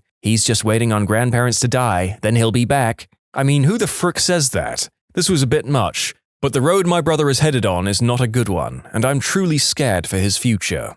I tried to be a good mother, really, I did. But looking back, the deck was pretty stacked against us from the start. Me and my son grew up poor, and I mean really poor, in the back end of nowhere, and I had to work all the time. I was basically a slave. I certainly got treated like one. For childcare, like I could afford that, I used to leave my boy with the owner of the local store. A fat Jewish guy I got to know, and he did his best looking after him in exchange for the little guy helping out. I suppose it was child labor, but what can you do? One day I got lucky when some rich out-of-towners suffered a breakdown on the edge of town and came into the store looking for help. They were really impressed by my son's resourcefulness and know-how, and they were obviously upset at his potential being squandered. So they offered to fund his education. The only catch was that it would have to be at a boarding school because there was no schools nearby worth a damn. I knew I would miss him like hell, but this was his big chance and I jumped at it. But when he came back, gosh, how he had changed. The next time I saw him, I'd been kidnapped by sand people, and my sweet boy, who wouldn't hurt a fly when he was young, killed every single one with this lightsaber some idiot had given him. Men, women, and the children too, and he slaughtered them like animals, shaking my damn head. I won't lie, when I got to the punchline here, I was equal parts livid and exasperated. Well done. Well, I had to read it, and now you have to listen, subscribers. Have fun. Love, the narrator. When my youngest moved out, I had always had difficulty with her, but once she was gone, I realized how much of a bully she is. Recently, she got angry when my partner told her to not guilt-trip me, and flipped out and called him scum of the earth, telling me I am a bad mum for being with him when he is so awful to her, saying really horrible things about his children. The thing is that my sweetie is incredible, and everyone loves him, except her because he called her out on her bullcrap and stood up for me. I can't even tell you how many times I've cried because of things she's said or done. My oldest daughter is a sweetheart, and they are polar opposites. I'm concerned there are some mental health issues right now because she has increased her behaviors. Unfortunately, she's off on her own, so I can't do anything but ask her to talk to someone. When she looked me dead in the eyes and poured out her cup of orange juice on the ground. It's age-appropriate boundary exploration, but still monstrous. My son asked me how long he was obligated to interact with me. Well, if you're forcing him to spend time with you, that's a valid question. True. Hated it when my mum would force me to do something I don't like. This seems like a common parenting mistake. Parents start feeling their child is too distant, so they make the whole problem worse by insisting that their child stop doing everything they enjoy and instead do something they hate with their parents. Camping trips, card games, etc. In reality, all this does is reinforce to the child that the parent doesn't care about them. If parents really wanted to grow their relationships with their kids, they've got 3 options. Learn about their hobbies, and see if they're receptive to talking about it and/or doing their hobbies with you. If your kid plays a video game, try playing that video game, etc. Show your kids your own hobbies to see if they're interested. Maybe you play guitar or something, and that piques their interest. If not, don't force it on them. Learn to be okay with having a healthy distance between parent and child. If you squeeze too tightly, they'll want to rebel. Make it clear that you respect them and their boundaries, and then you'll have a much stronger foundation to build on once they're out of their rebellious teenage years. My son steals my wife's eyeglasses while she is reading on her phone. She can see up close fine, but anything past 3 feet is a complete blur. He knows this and knows he can get away with taking things off counters and drawing on things if she can't see him. He's 3. When my son's Tamagotchi died, and I was sad because I realized I was the one taking care of it while he was at school and in bed. He abandoned his own Tamagotchi? F him. That's how you raise a quitter. This kid better be taking care of that Tamagotchi whether he wants to or not. Oh my god, he obviously needs to be sent to military school. We may have veered off topic slightly here, I'm just loving how hot and bothered the community was getting over proper Tamagotchi treatment. My sister is raising 2 monsters, my niece and nephew. The whole family knows, even their parents know, but neither of them wants to be a parent and discipline or give consequences for their monsters' actions. My nephew at 7 yelled at my sister at Subway when she asked him to pick out his chips. He screamed, "Shut up, you B-word! I want to frickin' choke you!" He then proceeded to kick the customer nearest to him in the back of the leg. My sister just laughed it off with a defeated, embarrassed look on her face. At my daughter's 3rd birthday party, my niece, 8 at the time, realized she was wearing the jeans she doesn't like, screamed over the birthday song at her parents, and told them to fix it immediately. Well, they couldn't, they had no change of clothes. She flipped out, grabbed the birthday cake, and threw it on the ground, then ripped her pants off, threw a present on the ground, and stomped all over it. No apology, no consequences. My sister offered to pay to replace the gift. I told her I'd rather she pay to send her kids to therapy. She called me a C-word and said I didn't love my niece and nephew. They're in their teens now and still throw fits if you don't do what they want or let them win, etc. When my brother had his son, Monster Nephew started beating him up around 3. Monster was 9. Monster gave the little boy a black eye. This was the only time he ever got his butt kicked, and after that it stopped. And the only people my monster niece and nephew are genuinely scared of and behave around are my African-American sister-in-law and my Mexican brother-in-law. They've never done anything to them, they're just not white. Anyway, we have secret family get-togethers without inviting them because they always ruin them. We honestly don't like living like this, but we also don't like spending X amount of hours listening to them whine, complain, and scream, and demand things while breaking and destroying our property. And you can't say anything to them and their parents won't say anything. It's upsetting. I dread their future. Not a parent, but a sibling. My sister has become a vain, selfish, unloving sociopath. She treats my mum as a slave, and my mum loves her too much to notice. My mum was talking to her, she got bored and said, quote, "You can leave now." My mum replied with something like, "You can't talk to me like that, you need to respect me," to which my sister replies, "I have no respect for the B-word that cleans my knickers. Leave." I'm in shock. If I said that to my mum, I'd be slapped, but she turns a blind eye to my sister. Not my son, but there was a kid in the playground that my kid was playing with. He was about 5 or 6. If he didn't get his own way, he started screaming and hitting other kids at the playground. I advised my son not to play with him or talk to him since he was being a little crapbag. I didn't say that to my kid. The kid's mum was in the playground, but ignoring her son and loudly playing Pokemon Go. That kid is likely going to turn into a monster, seemingly since he is ignored. My daughter wrote "F you" and "Mama dies" with her figure scratched on a piece of paper the other day when we wouldn't let her make lemonade. She's 8. She's gone on rages and destroyed her room before, including throwing furniture around. Not looking forward to her as a teenager. She's in therapy, right?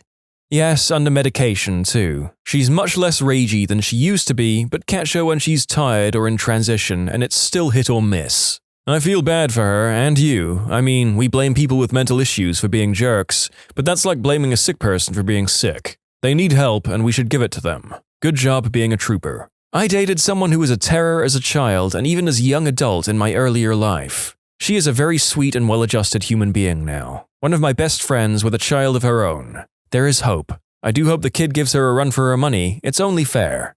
I was in court as a plaintiff waiting for my case. They did all the criminal stuff first. One of the cases was this high school senior who had beat the crap out of his 100-pound, 5-foot mum. She was crying as she was refusing to have him home on bail. She was scared of this kid. This was an upper-middle-class family, and the kid looked like he was on his way to a good college. She kept saying he did it every time he didn't get what he wanted. Judge sent him to Monmouth County Jail, not a nice place for an 18-year-old skinny Neebish. Just imagine what's going to happen to him when his fellow inmates find out what he's in for. Oofed. This thread has been a real inflictor of whiplash between the funnier ones and the ones like this. Okay, I need a laugh break, so here's a funnier story. Not the parent, but a brother. When he went to the bathroom and practically fumigated the entire house. The only room that was safe was the basement bathroom, with the door shut and the fan on. He was laughing his butt off for over an hour. Ex-teacher here. My own kids are far from monsters, but I've met some.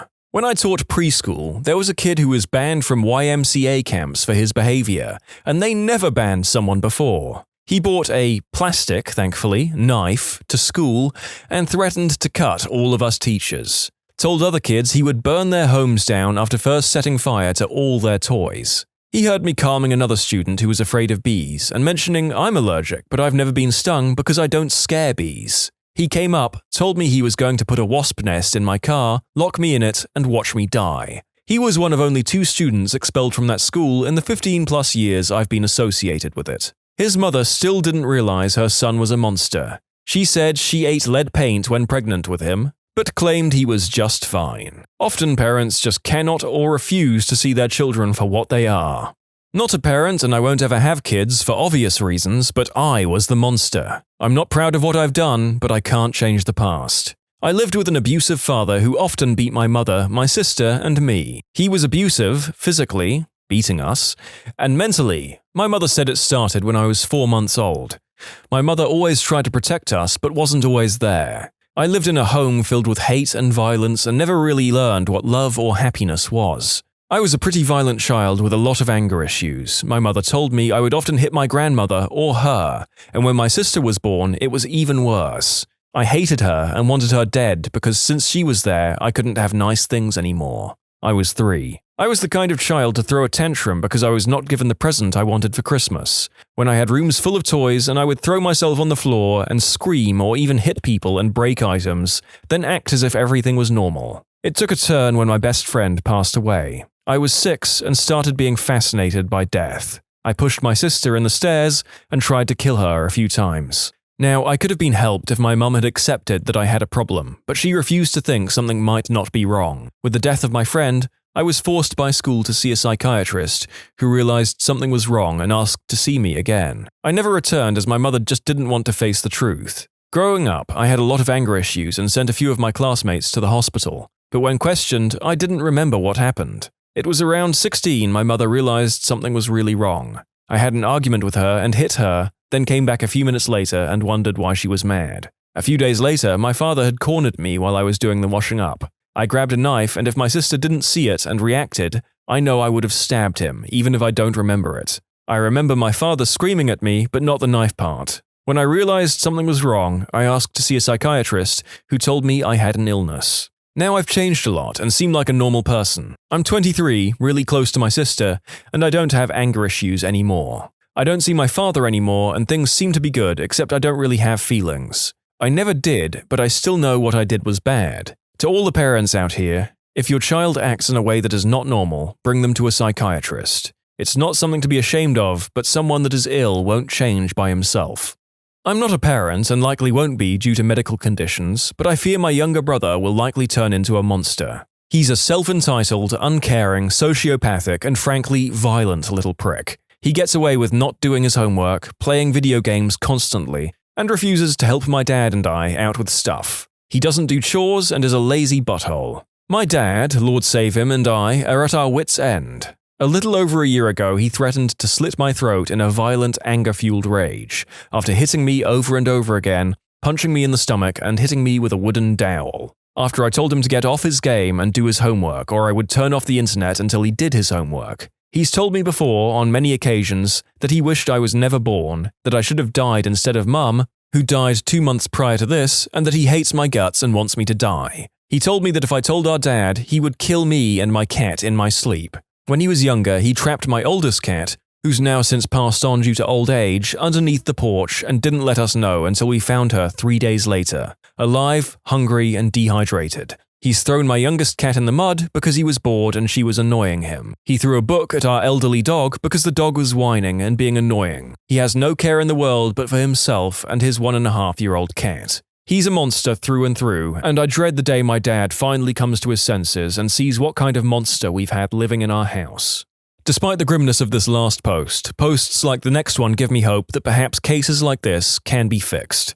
Not a parent, but the monster, I guess. Well, I got my crap together since college, but that was a crazy crap show before that. When I was really little, I used to not respect anyone, and I didn't understand any boundaries. For example, I destroyed everything that annoyed me and tortured little baby kittens to see how they react. Drowning, for example. My parents tried to teach me how to be responsible with living things, but it took 3 dead cats until I understood how to handle living things without murdering them.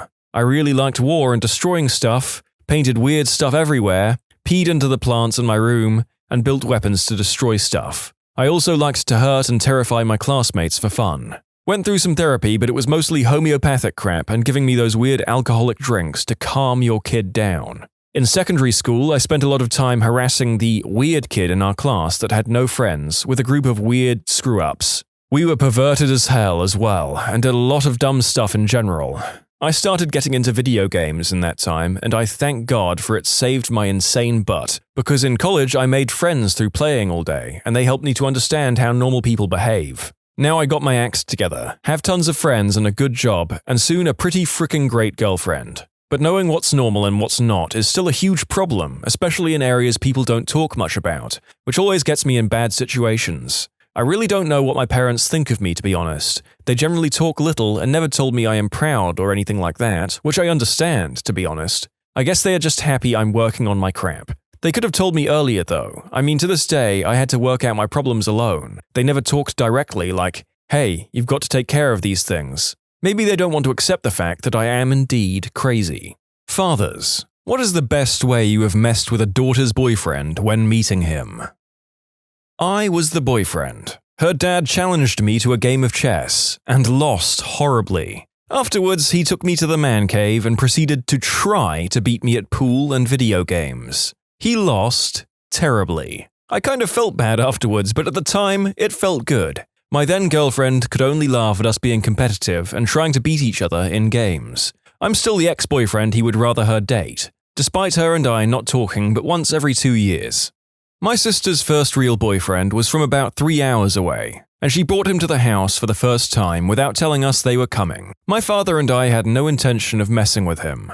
Due to some poor planning on my sister's part, they showed up on the Saturday before the start of the hunting season. At the time, my father and I were sighting in the hunting rifles up the field around 500 yards. Completely unintentional, but if I'd been in his shoes, I would have crapped myself.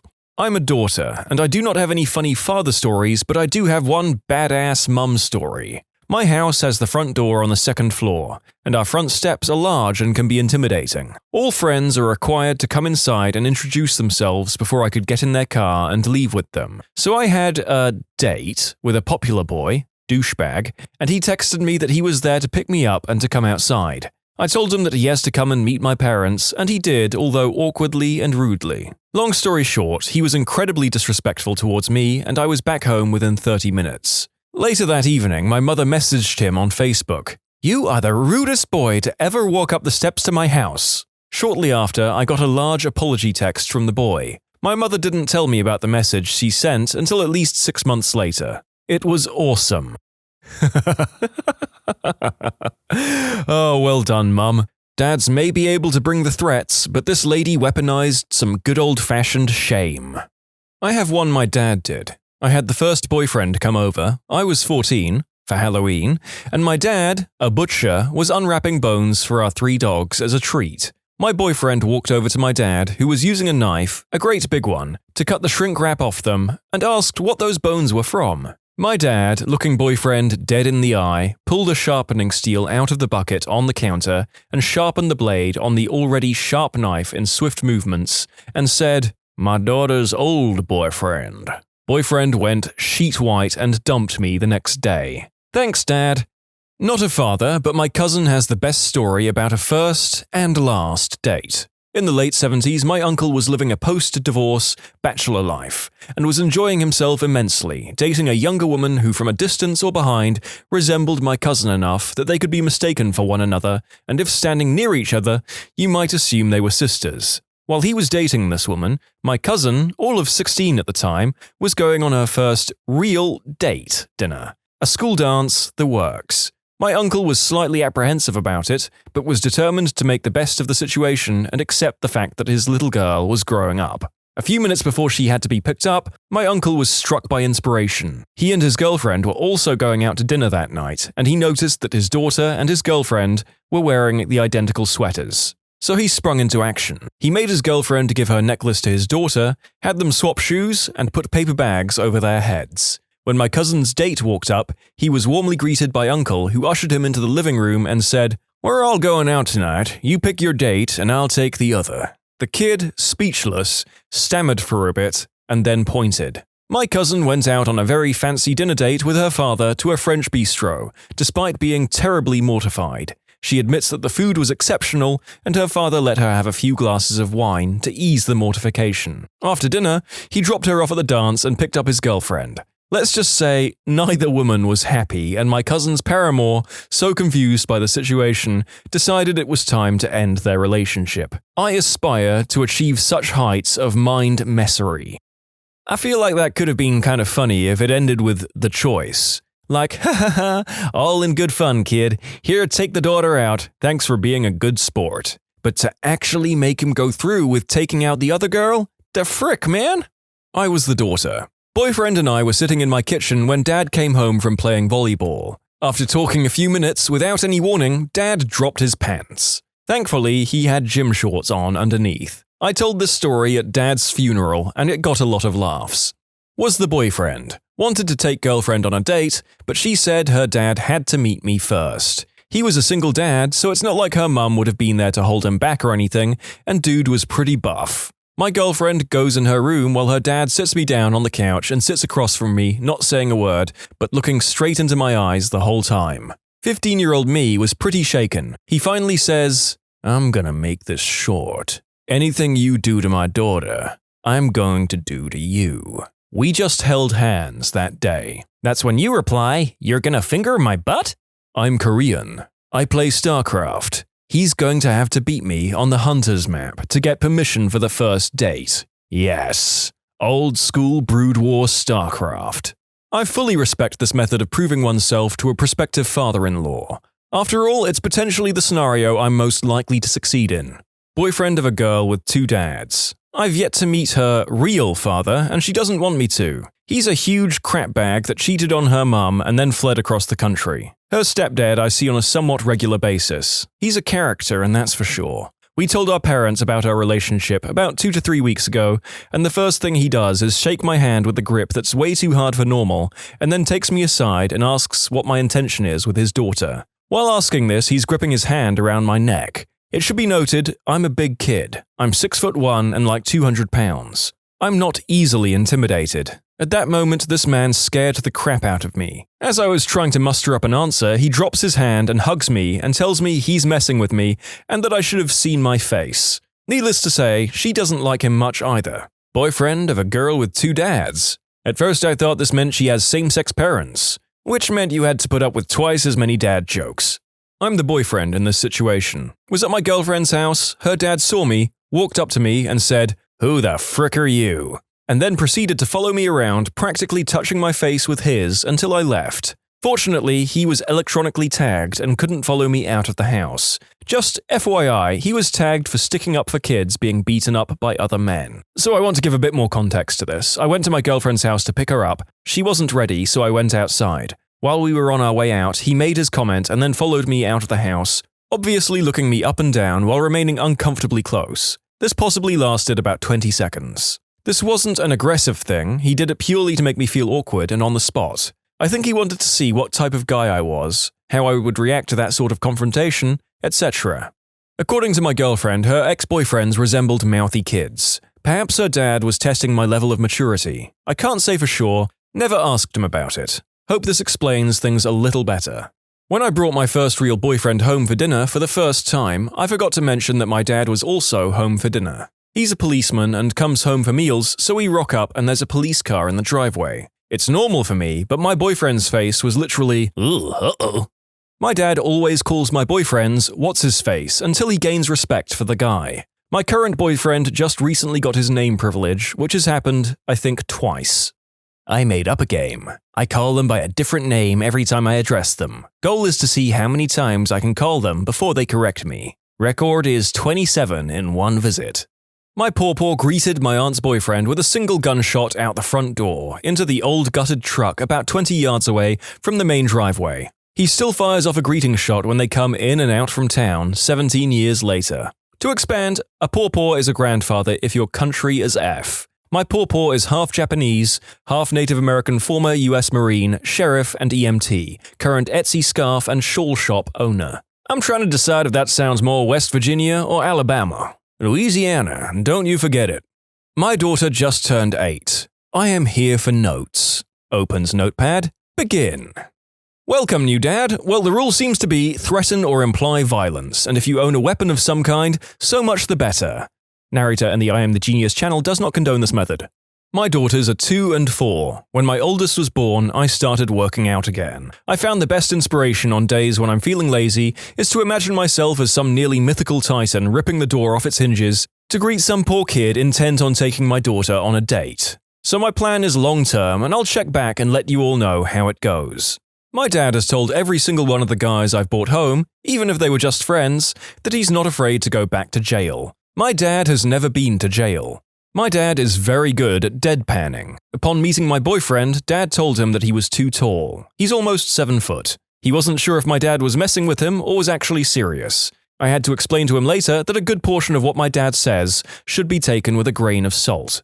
I was the boyfriend in this case, but this one has always stuck with me. Everyone knows the old "dad is cleaning his gun" cliché. Well, this is a slightly different version of that. He was polishing a sledgehammer. It turned out he was actively just screwing with me and didn't care, but I had to give him credit for creativity and for leaving me at an absolute loss when I walked into their living room and saw the gleam from the shiny hammer. Not a father, but if I have a daughter, I want to dress like a clown and say, "Well, I'm off to work." These are the ones I like. It's funny, but at the same time you're not threatening a kid. 10 out of 10.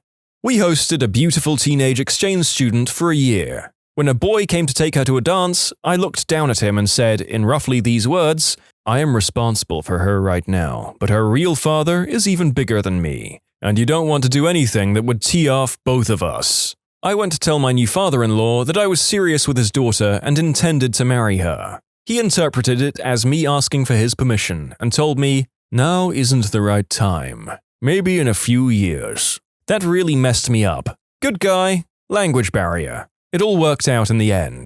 Daughter here. First time I bring my boyfriend to my hometown, we visit my parents. My mum tries to stuff him with food while my dad excitedly describes the great deal he got on my sister's new car. My boyfriend comes to join me in the middle of this and my dad stops, looks him dead in the eye and excitedly says, "Want to see something cool?" We are greeted with a picture of my dad when he was 21, buff, shirtless, and flexing. I begin to cover my face in embarrassment as my dad looks excitedly at my boyfriend for a response. My boyfriend simply says, "You look good, man." Pretty sure my dad did this to embarrass me instead of mess with my boyfriend, but did put him in a pickle for a second there. My boyfriend now makes jokes about how hot my dad is, just to embarrass me more. I call this the worst first date experience thanks to my dad. I moved to a new school in the 3rd grade and fell in elementary love with a boy wearing those pants that unzip to reveal shorter pants, or shorts. It was not until the 5th grade, after endless diary entries and tampered with MASH outcomes, that my crush finally asked me out on a date. My dad immediately said no, and I sobbed. I sobbed and sobbed until my mother talked my dad into letting me go. The only problem was, he was coming too. I decided not to tell my crush that my father would be attending the date with us, but instead pretended to be just as confused as he was that an older man was sitting directly behind us during the movie. The movie was Just Married. My poor crush tried to put his arm around me, and I felt my face flush as a voice from behind us said, "You want to keep that arm?" My father laughs to this day about how far we were leaning away from each other after that, and is very pleased with himself that he ended my affectionate advances. What my dad doesn't know is that we kissed every recess after that date until our terribly dramatic breakup on the soccer field. One thing I will say seriously for a second here is that if you try and forbid your kid from interacting with the opposite gender, they will generally find a way. These kids are thankfully a little young to get into real trouble, but I genuinely feel like rebellious teens will go further than they might have gone otherwise just to get back at their overbearing parents. Boyfriend, now husband. I came over to meet her extended family for Thanksgiving, sat down next to her uncle. He looks over at me and says, "I'm gay, you know," and stares at me. I replied with, "Me too," and moved closer to him, practically sat on his lap. I like this guy. Been married to her for 2 years and been together for 8 years now. Her family is hilarious. My wife's aunt is very outgoing, playful, and loves to party and drink, and mess with the boyfriends. The first time I met her, she was already drunk and got very handsy with me. She'd put her arm around my shoulder and pull me in tight, kiss my cheek, push my face towards her cleavage, etc. She was trying to make me squirm. She says, "I got a hot tub out back. Why don't you and I go for a dip?" And I, uncharacteristically, shot back with, "Well, I didn't bring my swimsuit. Would you mind if we just hop in naked, just the two of us?" She busted up laughing and ever since always jokingly refers to me as her boyfriend and tells my wife to back off of me, that I'm hers, etc. I was told I passed the test that evening. It was like being jumped into a gang, but instead I was molested by the drunk and crazy aunt of the family. They're a fun family as well. I was the boyfriend. My girlfriend warned me that her dad liked to be sitting in his chair, cleaning his shotgun, whenever one of the girls brought a boy to meet the parents. She told me that the gun was a relic and had been disabled or deactivated or some damn thing. Don't remember the exact term. She said he was real proud of it and said it was a Springfield something or other. So I walked in and there he was. I said, "Hey, nice Springfield something or other," and asked if I could hold it. He handed it to me and I looked at it and said, "When did you have it deactivated?" The girls, who were all watching, smiled. He wasn't amused, especially after he started a discussion about guns and it was clear I didn't know anything about them. He eventually figured out that she warned me and he was none too pleased at how bold I was. I just thought it was funny. That was the start of a long and rocky relationship with that man. Much to his dismay, I married his daughter. Now that I'm the dad, I grill the boyfriends about what my daughter has told them about me and her mother. My being a forensic investigator is not something my daughters usually lead with, I have found. And my comments about knowing how to make it look accidental are usually met with some level of clenching. Brother to the sister that brought him home. My old man wrote his name on a 12-gauge shell and set it on the mantel above the fireplace and said nothing. It was about halfway through dinner before he noticed it. I've never seen a face get so white so quick in all my life. They're married now. Shell is still sitting there. Was the boyfriend. Walked into the cleaning the guns gag. He asked, "What are your intentions with my daughter?" And without missing a beat, because sometimes I lack a filter, I replied, "Depends. What do you think I can get away with?" Her mother laughed so hard she dropped a glass and broke it. Mine was, "That depends how she feels about rubber chickens and tapioca." This wasn't my dad, but my brother. I brought my boyfriend home for a week over the summer. We're in college and live in separate states, we're not at school. And I was very excited for him to meet my family. I had already met his and they were pretty cool. My parents were very nice and normal to him, but when we sat down for dinner that night, my brother, who was 2 years younger than me, came downstairs, chatted normally for a bit, then said, "Wait here." He runs up to his room and comes back down about 5 minutes later with a stack of papers and a pen and sets it down in front of my boyfriend. "It's a quiz." It was a quiz. A literal quiz that he had typed out. He made him put his name and the date and everything. The questions were divided into 3 categories: sports, music, and movies. They were all things my brother considered vital for my boyfriend to know if he ever wanted to truly belong to the family. My boyfriend, being the cool guy that he is, took it all in stride and only got about 2 wrong on the whole 30 questions quiz, with no preparation or studying at all. My family was suitably impressed, and he's around a year and a half later. The following story just had too many little anecdotes about the father in question, so bear with me. Am the daughter. Dad and his best friends dressed up in Speedos, mowed the lawn, barbecued, held hands, sang horribly off-key together, and nicknamed the poor soul McBigmac. He stopped hanging out with me after that. Dad and his best friends still do weird stuff together like this, and they are my favorite people. Oh, Dad and his best friends are hilariously straight. But hey, you can't really be considered best friends if people don't think you're a little gay, right? I'm intrigued as to how you can be hilariously straight. You sleep with clowns of the opposite sex. What the F? Oh, where can I get a dad that funny? Well, he likes to show up at the mall in grass skirts, coconut bras, and a siren light on his head, but only when you have boys around. I'm willing to sell mine. The first post I thought, boy, he's silly. Now I'm thinking maybe he's not all there.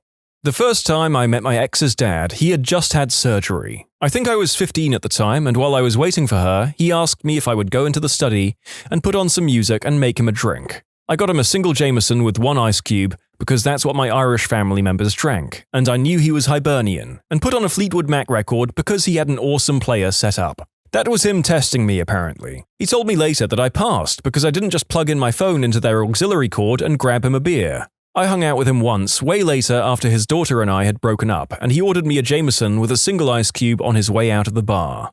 I was the boyfriend. I wanted to take my girlfriend out to see a movie, but she said that I had to meet her dad first. Her dad runs the local farmer's market, so I had to stop by that morning. Luckily, it was winding down because after an awkward hello, he put his hand on my shoulder and led me around and introduced me to everyone at all the stands. Now, for an introvert such as myself, this would have been bad enough. But no, as he was introducing me to everyone, he used random female names for me. Hi there, so-and-so, this here's Stephanie, and he's taking my daughter on her first date. Hi guys, meet Martha, he's taking my daughter out. It was kind of funny afterwards.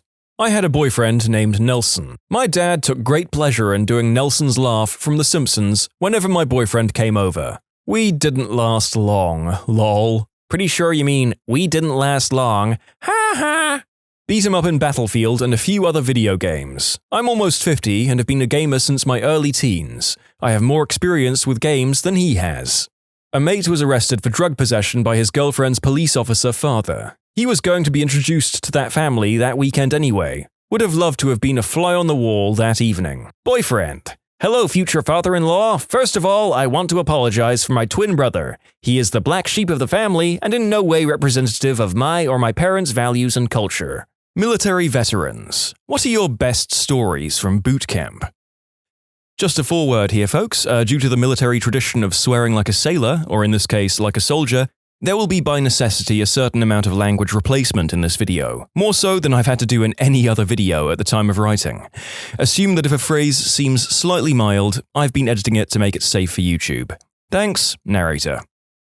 I had been in boot camp for like 3 days. We were downstairs in formation at attention with our stupid safety flashlights about to march to PT. Obviously, when at attention, you're not supposed to move. Then I suddenly had an itch on my nose. Only happens when you're at attention. So I tried to sneak out a quick scratch, but for some reason my brain shut down and my dumb idiot self decided to use my flashlight. I scratched my nose and was almost home free until I had this weird thought. I wonder how bright this is. So I stick the flashlight to my eye, click on, click off, go back to attention. No sooner than my hand hit my side, I hear, "What the frick was that?" I was immediately pulled out of formation and screamed at by no less than 6 drill instructors. They screamed some of the funniest insults I have ever heard until this day. Then they lead me to every squad who was formed outside, 6 I think, and made me demonstrate my amazing and godlike talents for all 6 squads before letting me return to formation. Oh, there are so many stories to choose from. One of the funniest is who we had to salute. Every living being. Literally. So I'm walking back from a med appointment I had when a squirrel crosses my path. So I render a snappy salute and bark out a, "Good morning, sir," just as an officer is walking across the street from me. He ran across the street to investigate just who the heck I was saluting. I responded, "The squirrel, sir." He said, "What the frick? You saluted a squirrel?" "Yes, sir." "Who's your company commander?" "Petty Officer Shanks, sir." "Okay, move on, dummy, and stop saluting squirrels." "Yes, sir." One of my platoon buds was a bit of a masochist and got off hard to the sergeant yelling at him. It was sort of funny to watch this sergeant berate him for a good 5 minutes, and then he'd run off to rub one out in the washroom. One time we were all sleep-deprived and Sarge was just ragging on him, telling him he's made of stronger stuff and to keep going, you weakling, before he fell over and said, "Oh, frickin' crap." Pretty sure he came in his pants and passed out. Navy in 2003. We were out on the grinder, which is our name for the asphalt area, and you can't speak unless spoken to out there. RDC is feeling playful and shouts my name. What adult fun time position creates the ugliest babies? Me, both thinking and not thinking at the same time because I knew the answer to the joke. I don't know, petty officer. Why don't we ask your mother? He turned beet red and everyone in my division let out a gasp. There was some yelling after that, but later that day he called me into his office and told me no hard feelings. So in the end, not bad. We had a kid in my boot camp platoon named Jackson. The senior drill instructor was Sergeant Jackson. Poor Recruit Jackson was known as Recruit Laundry Number 38 for the whole time, because he didn't rate the name Jackson. And now, ladies and gentlemen, the fine contributors to these stories shall list the standout names of their squads. We had a private named Whore. The drill sergeant took one look at his name and said, "Too frickin' easy." Never mocked him for it. We had a Barbie. The poor guy got away without a word until one day at FTX, the drill sergeant wakes us up at 3 in the morning and the song Barbie Girl over the loudspeakers and a very specific dedication. Platoon 3117 had a recruit Dumcum, who was a ginger Canadian, and a Redick, who was black. We had a trainee named Balls. Yep, Balls. None of the TIs ever gave her crap for it, but man, if every single one of them didn't pause and try not to laugh during roll call. My surname is Quick. Same thing happened to me. Although it made marching orders like, "Platoon, by the quick march," amusing. One time I yelled out, "Just me, Corporal?" Everyone laughed. I got yelled at. Good times. Navy boot camp. Had a female with the last name Guzzler. They had to change her rank to fireman because all the RDCs that saw or heard the name swarmed on it. We had a guy named Pajarianon. Day one, our chief RDC told him, "Yep, I can't pronounce that crap. Unless I say otherwise, your name is P13. Throughout boot, he acquired the names P13, PJ, Pija, and Mr. P. The first couple of weeks of boot are full of medical and dental exams, and if you need a procedure, you get it done right there. Tons of guys had their wisdom teeth pulled, and we had one guy come back right before lights out with his mouth full of gauze and loopy from the drugs. Our DI called us all to the center of the room, formed us up, and then told us to sit Indian style on the floor, and that Recruit Toothy was going to tell us a bedtime story. He pulled up a chair for Toothy and then told him to tell us the story of the Battle of the Monitor and Merrimack. Toothy mumbled that he didn't know the story, so the DI told him to just make it up, and for every fact that he got right, we'd get to sleep an extra 5 minutes in the morning. What followed was like a live episode of Drunk History, minus any factual accuracy. As best as Toothy could recall, the Monitor was British and the Merrimack was Old Ironsides, and that in the end, they shot the crap out of each other and everyone died. The end. We were all dying laughing, but the DI sat there stone-faced. After Toothy was done, DI just stood up and said, "That is exactly how it happened. Well done." Got up, turned off the lights, and walked out. Got a bladder infection in boot camp. I peed the bed and tried to hide it as long as possible. I was afraid that if I admitted to it, then I would be kicked out. I was able to hide the urine-soaked mattresses by switching them out with extras that were to the back of the TIE squad bay every morning before the drill instructors woke up. This went on for a couple of weeks before someone told on me. The drill instructor wasn't exactly sympathetic about my situation. While everyone was getting ready, he had me take my sheets to the quarterdeck and do push-ups with my face dipping into the pee on every down movement. That kind of sucked. After breakfast, I was told to meet the corpsman, and after I'd be sent to a doctor, and my separation from the Marines would be started before I even earned that title. Screw that noise, I'm going to finish this crap. So instead of going to see the doctor, I wandered around MCRD San Diego aimlessly for 3 hours, while trying to pull a look off where my face always looked like I was moving with purpose. It worked. Not one Marine stopped me to ask what I was doing. When I finally went back to my squad bay, I simply told our scribe that the doctor said to have me woke by firewatch every 3 hours. The DI that laughed as I was leaving asked me how soon I was leaving when I returned. I told him the lie and he bought it. Got lucky. My name for the duration, Recruit Peabody, not so lucky. I ended up graduating and serving 8 years honorably. Not my story, but from a friend who was a couple of weeks behind me in basic. Air Force training, San Antonio, Texas. It's week 2 or week 3 of the 6-week training course, and it's chow time. As with every other basic chow, you queue up, keep your mouth shut, follow the designated lines, get your food, and eat quickly and quietly. Do not get up from your table until the designated time.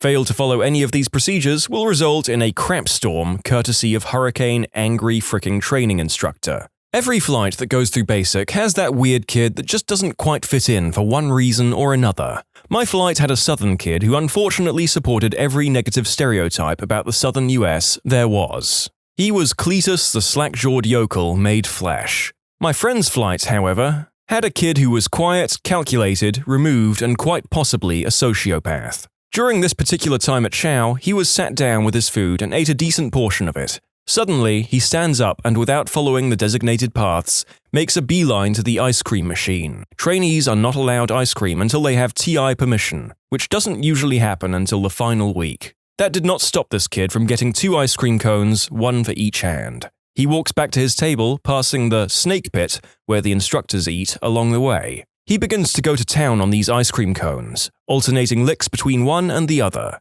The instructors at the snake pit are in shock at the sheer audacity. All heads turn to his training instructor, their smirks and furrowed brows encouraging him to rush over and psychologically destroy this kid. He gets up and rushes over. "What the heck, trainee? Who in the heck said you had permission to get ice cream? I don't recall giving you permission to—" The verbal barrage continues as the TI assaults him with every harsh word he can muster. He ends his tirade with, "Who the hell do you think you are?" The trainee turns his head slowly, looks the training instructor dead in the eye, and without a smile or any other display of emotion, softly, confidently says, "I'm Batman." The TI was nonplussed. He was either so unprepared for that response, or thought it was so hilarious that he had to turn around in order to save face. He walked back to the snake pit without a word. Batman finished his ice cream.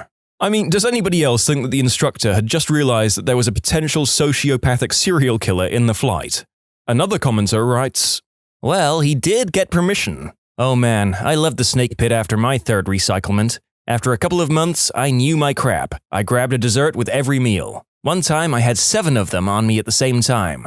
"Oh, you think you deserve a dessert?" "Yes, sir." "In what year did the Air Force separate from the Army?" "Sir, trainee dumbass reports as ordered. 1947, sir." Another TI. "Who is your flight chief?" "Sir, trainee dumbass reports as ordered. My flight chief is Master Sergeant so-and-so, sir." "You give a new reporting statement with every answer, trainee." "Sir, trainee dumbass reports as ordered. Only upon the initial report or when switching instructors, sir." This went on for some time. They pretty much just let me have the cake after that one. I had the pleasure of witnessing this one myself. You've already heard about the snake pit. Well, the MTIs on mine regularly pull out trainees and question them on stuff we're supposed to know. One day, they pull out one poor sap from our brother flight. It went roughly as follows. "Trainee, what's the insignia of the full colonel?" Trainee, "The insignia of the colonel is a bird, sir." "What type of bird exactly?" "Permission to adjust, sir." Adjust. The trainee then proceeds to set his tray on their table, puts his hands up in the Egyptian pose but with both hands outward, turns his head to the side and says, "Like this, sir." The onlooking TIs nearly choked on their food while the questioning TI stared at him dumbfoundedly for a few moments before yelling at him to, "Get your crap off our table and get the frick out of my sight." Oh, that was probably one of the best times I've seen a TI at loss for words. After someone addressed the drill sergeant by his name, not drill sergeant name, the DS screamed at him, "Oh, do you know me? Are we friends? Do you come over to my house on the weekend, drink beer, and have adult fun times with my wife?" Still one of my favorites.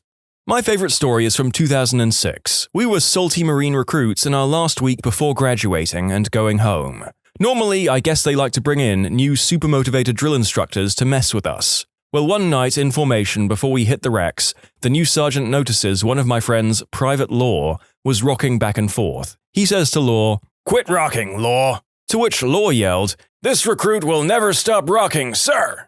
One of the first days in basic, a guy in my platoon was standing at attention while having his room inspected by the sergeant. Because there was a large piece of fuzz/fluff on his shirt that immediately drew the sergeant's attention. Imagine a female French-Canadian sergeant with this accent, although obviously much harsher. "Recruit Bloggins, what is that on your shirt? Is that a fluffy?" "Yes, Sergeant." "Why is there a fluffy on your shirt, Bloggins?" "I must have missed it, Sergeant." "Missed it? But it is so huge. How did you miss such a big fluffy?" She plucks it off him.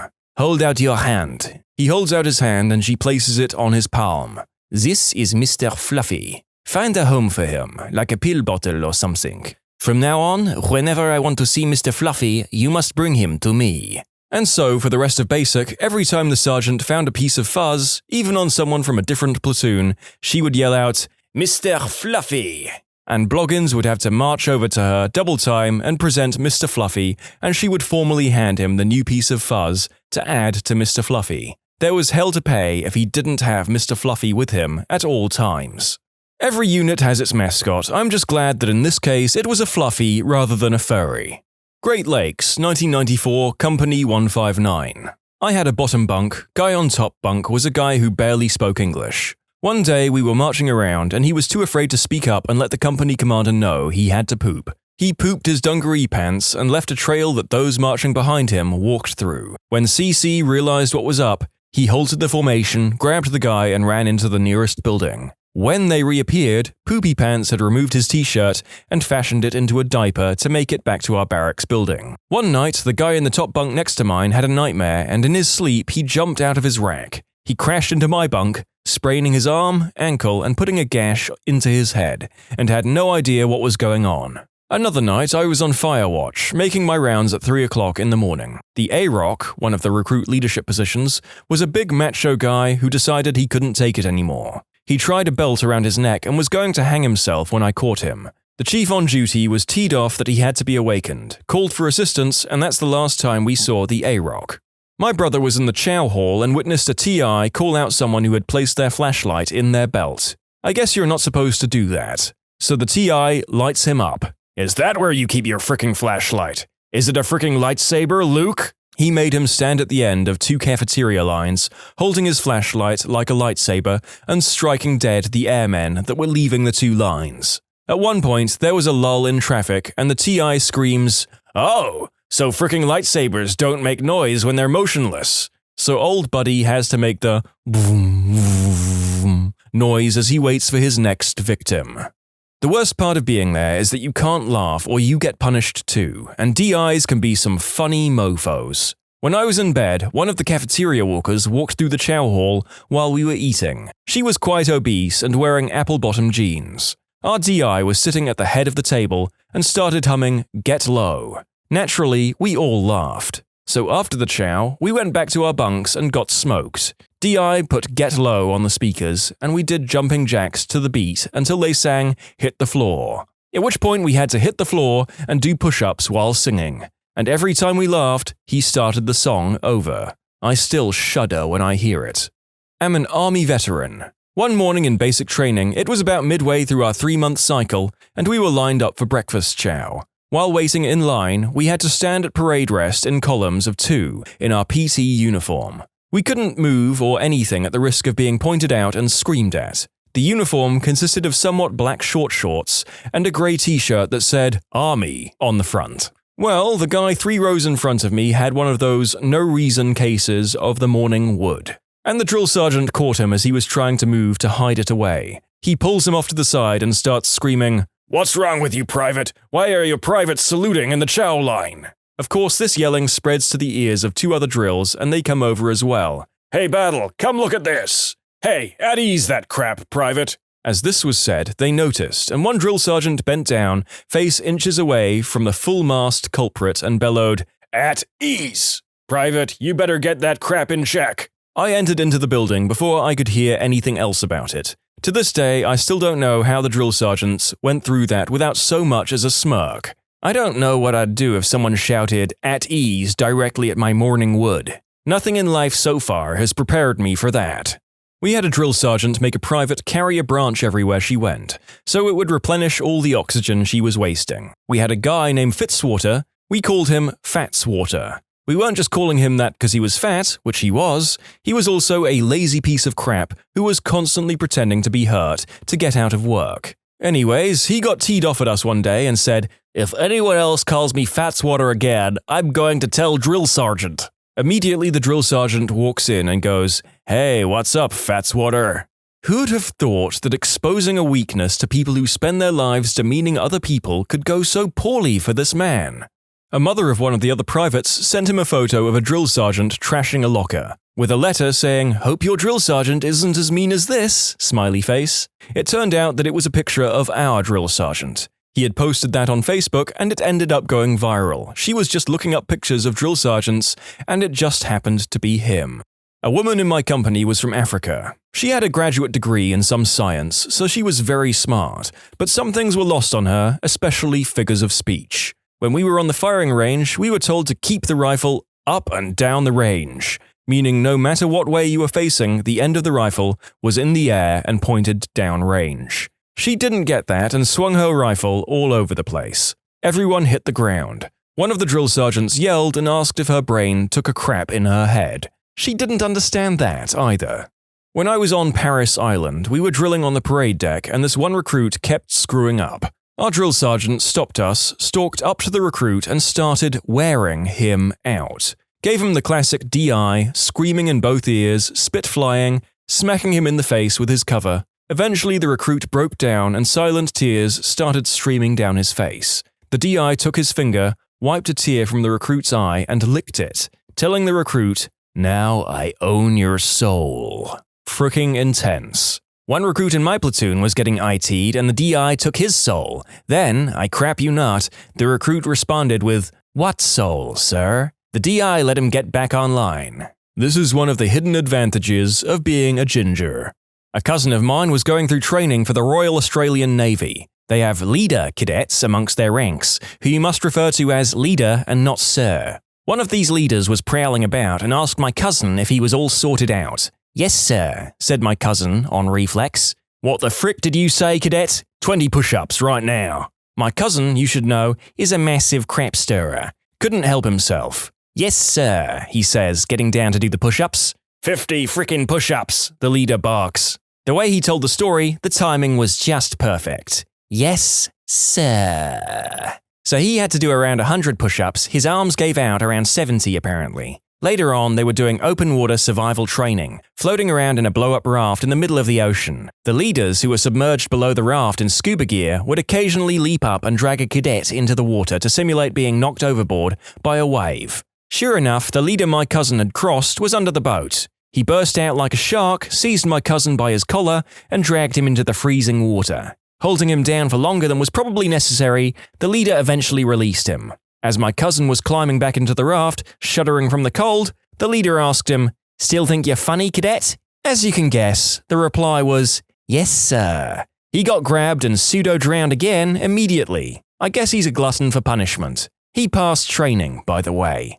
Navy man here, got a few great ones for everybody. Spring of 2011. Whole berthing in the shower together singing It's Raining Men when the RDC, the Recruit Division Commander, E4 and above, comes in and screams, "You swinging pricks got about 20 seconds before I come in and rain my boot up your butt." Large black Navy Chief, E7, walks into our compartment one day and says he feels like making it rain. Oh god, please no. Then before I could get ready, he's already dropping people on the deck and making them do intense exercises. He walks up to one recruit and asks him, "Does Chief like Hennessy or Hypnotic?" "Hennessy, Chief." "Wrong, you racist. I like Jack Daniels." Then proceeds to turn up the PC on this individual. Next person. "Is Chief good at basketball or football?" Basketball?" "Wrong. Chief is good at everything." Another time we were offered ice cream for supper one Sunday. We all took ice cream because, well, we frickin' deserved it. We knew we were going to pay for it, so I got the bright idea to put all the wrappers on my tray. So we walked in a straight line to throw our trays away, and the RDCs are looking for any signs of ice cream. Then they come to me as I'm throwing away the wrappers. "Recruit, did you eat 60 frickin' ice cream bars?" "Yes, Chief, every one of them." When you subscribe, make sure to hit the bell to turn on notifications. Put the playlist on in the background to finish listening to all the stories, linked at the top of the description. And if you like Am I the Genius, give Am I the Jerk a shot, linked in the description too. Either way, thanks a lot for watching, and we'll see you guys next time.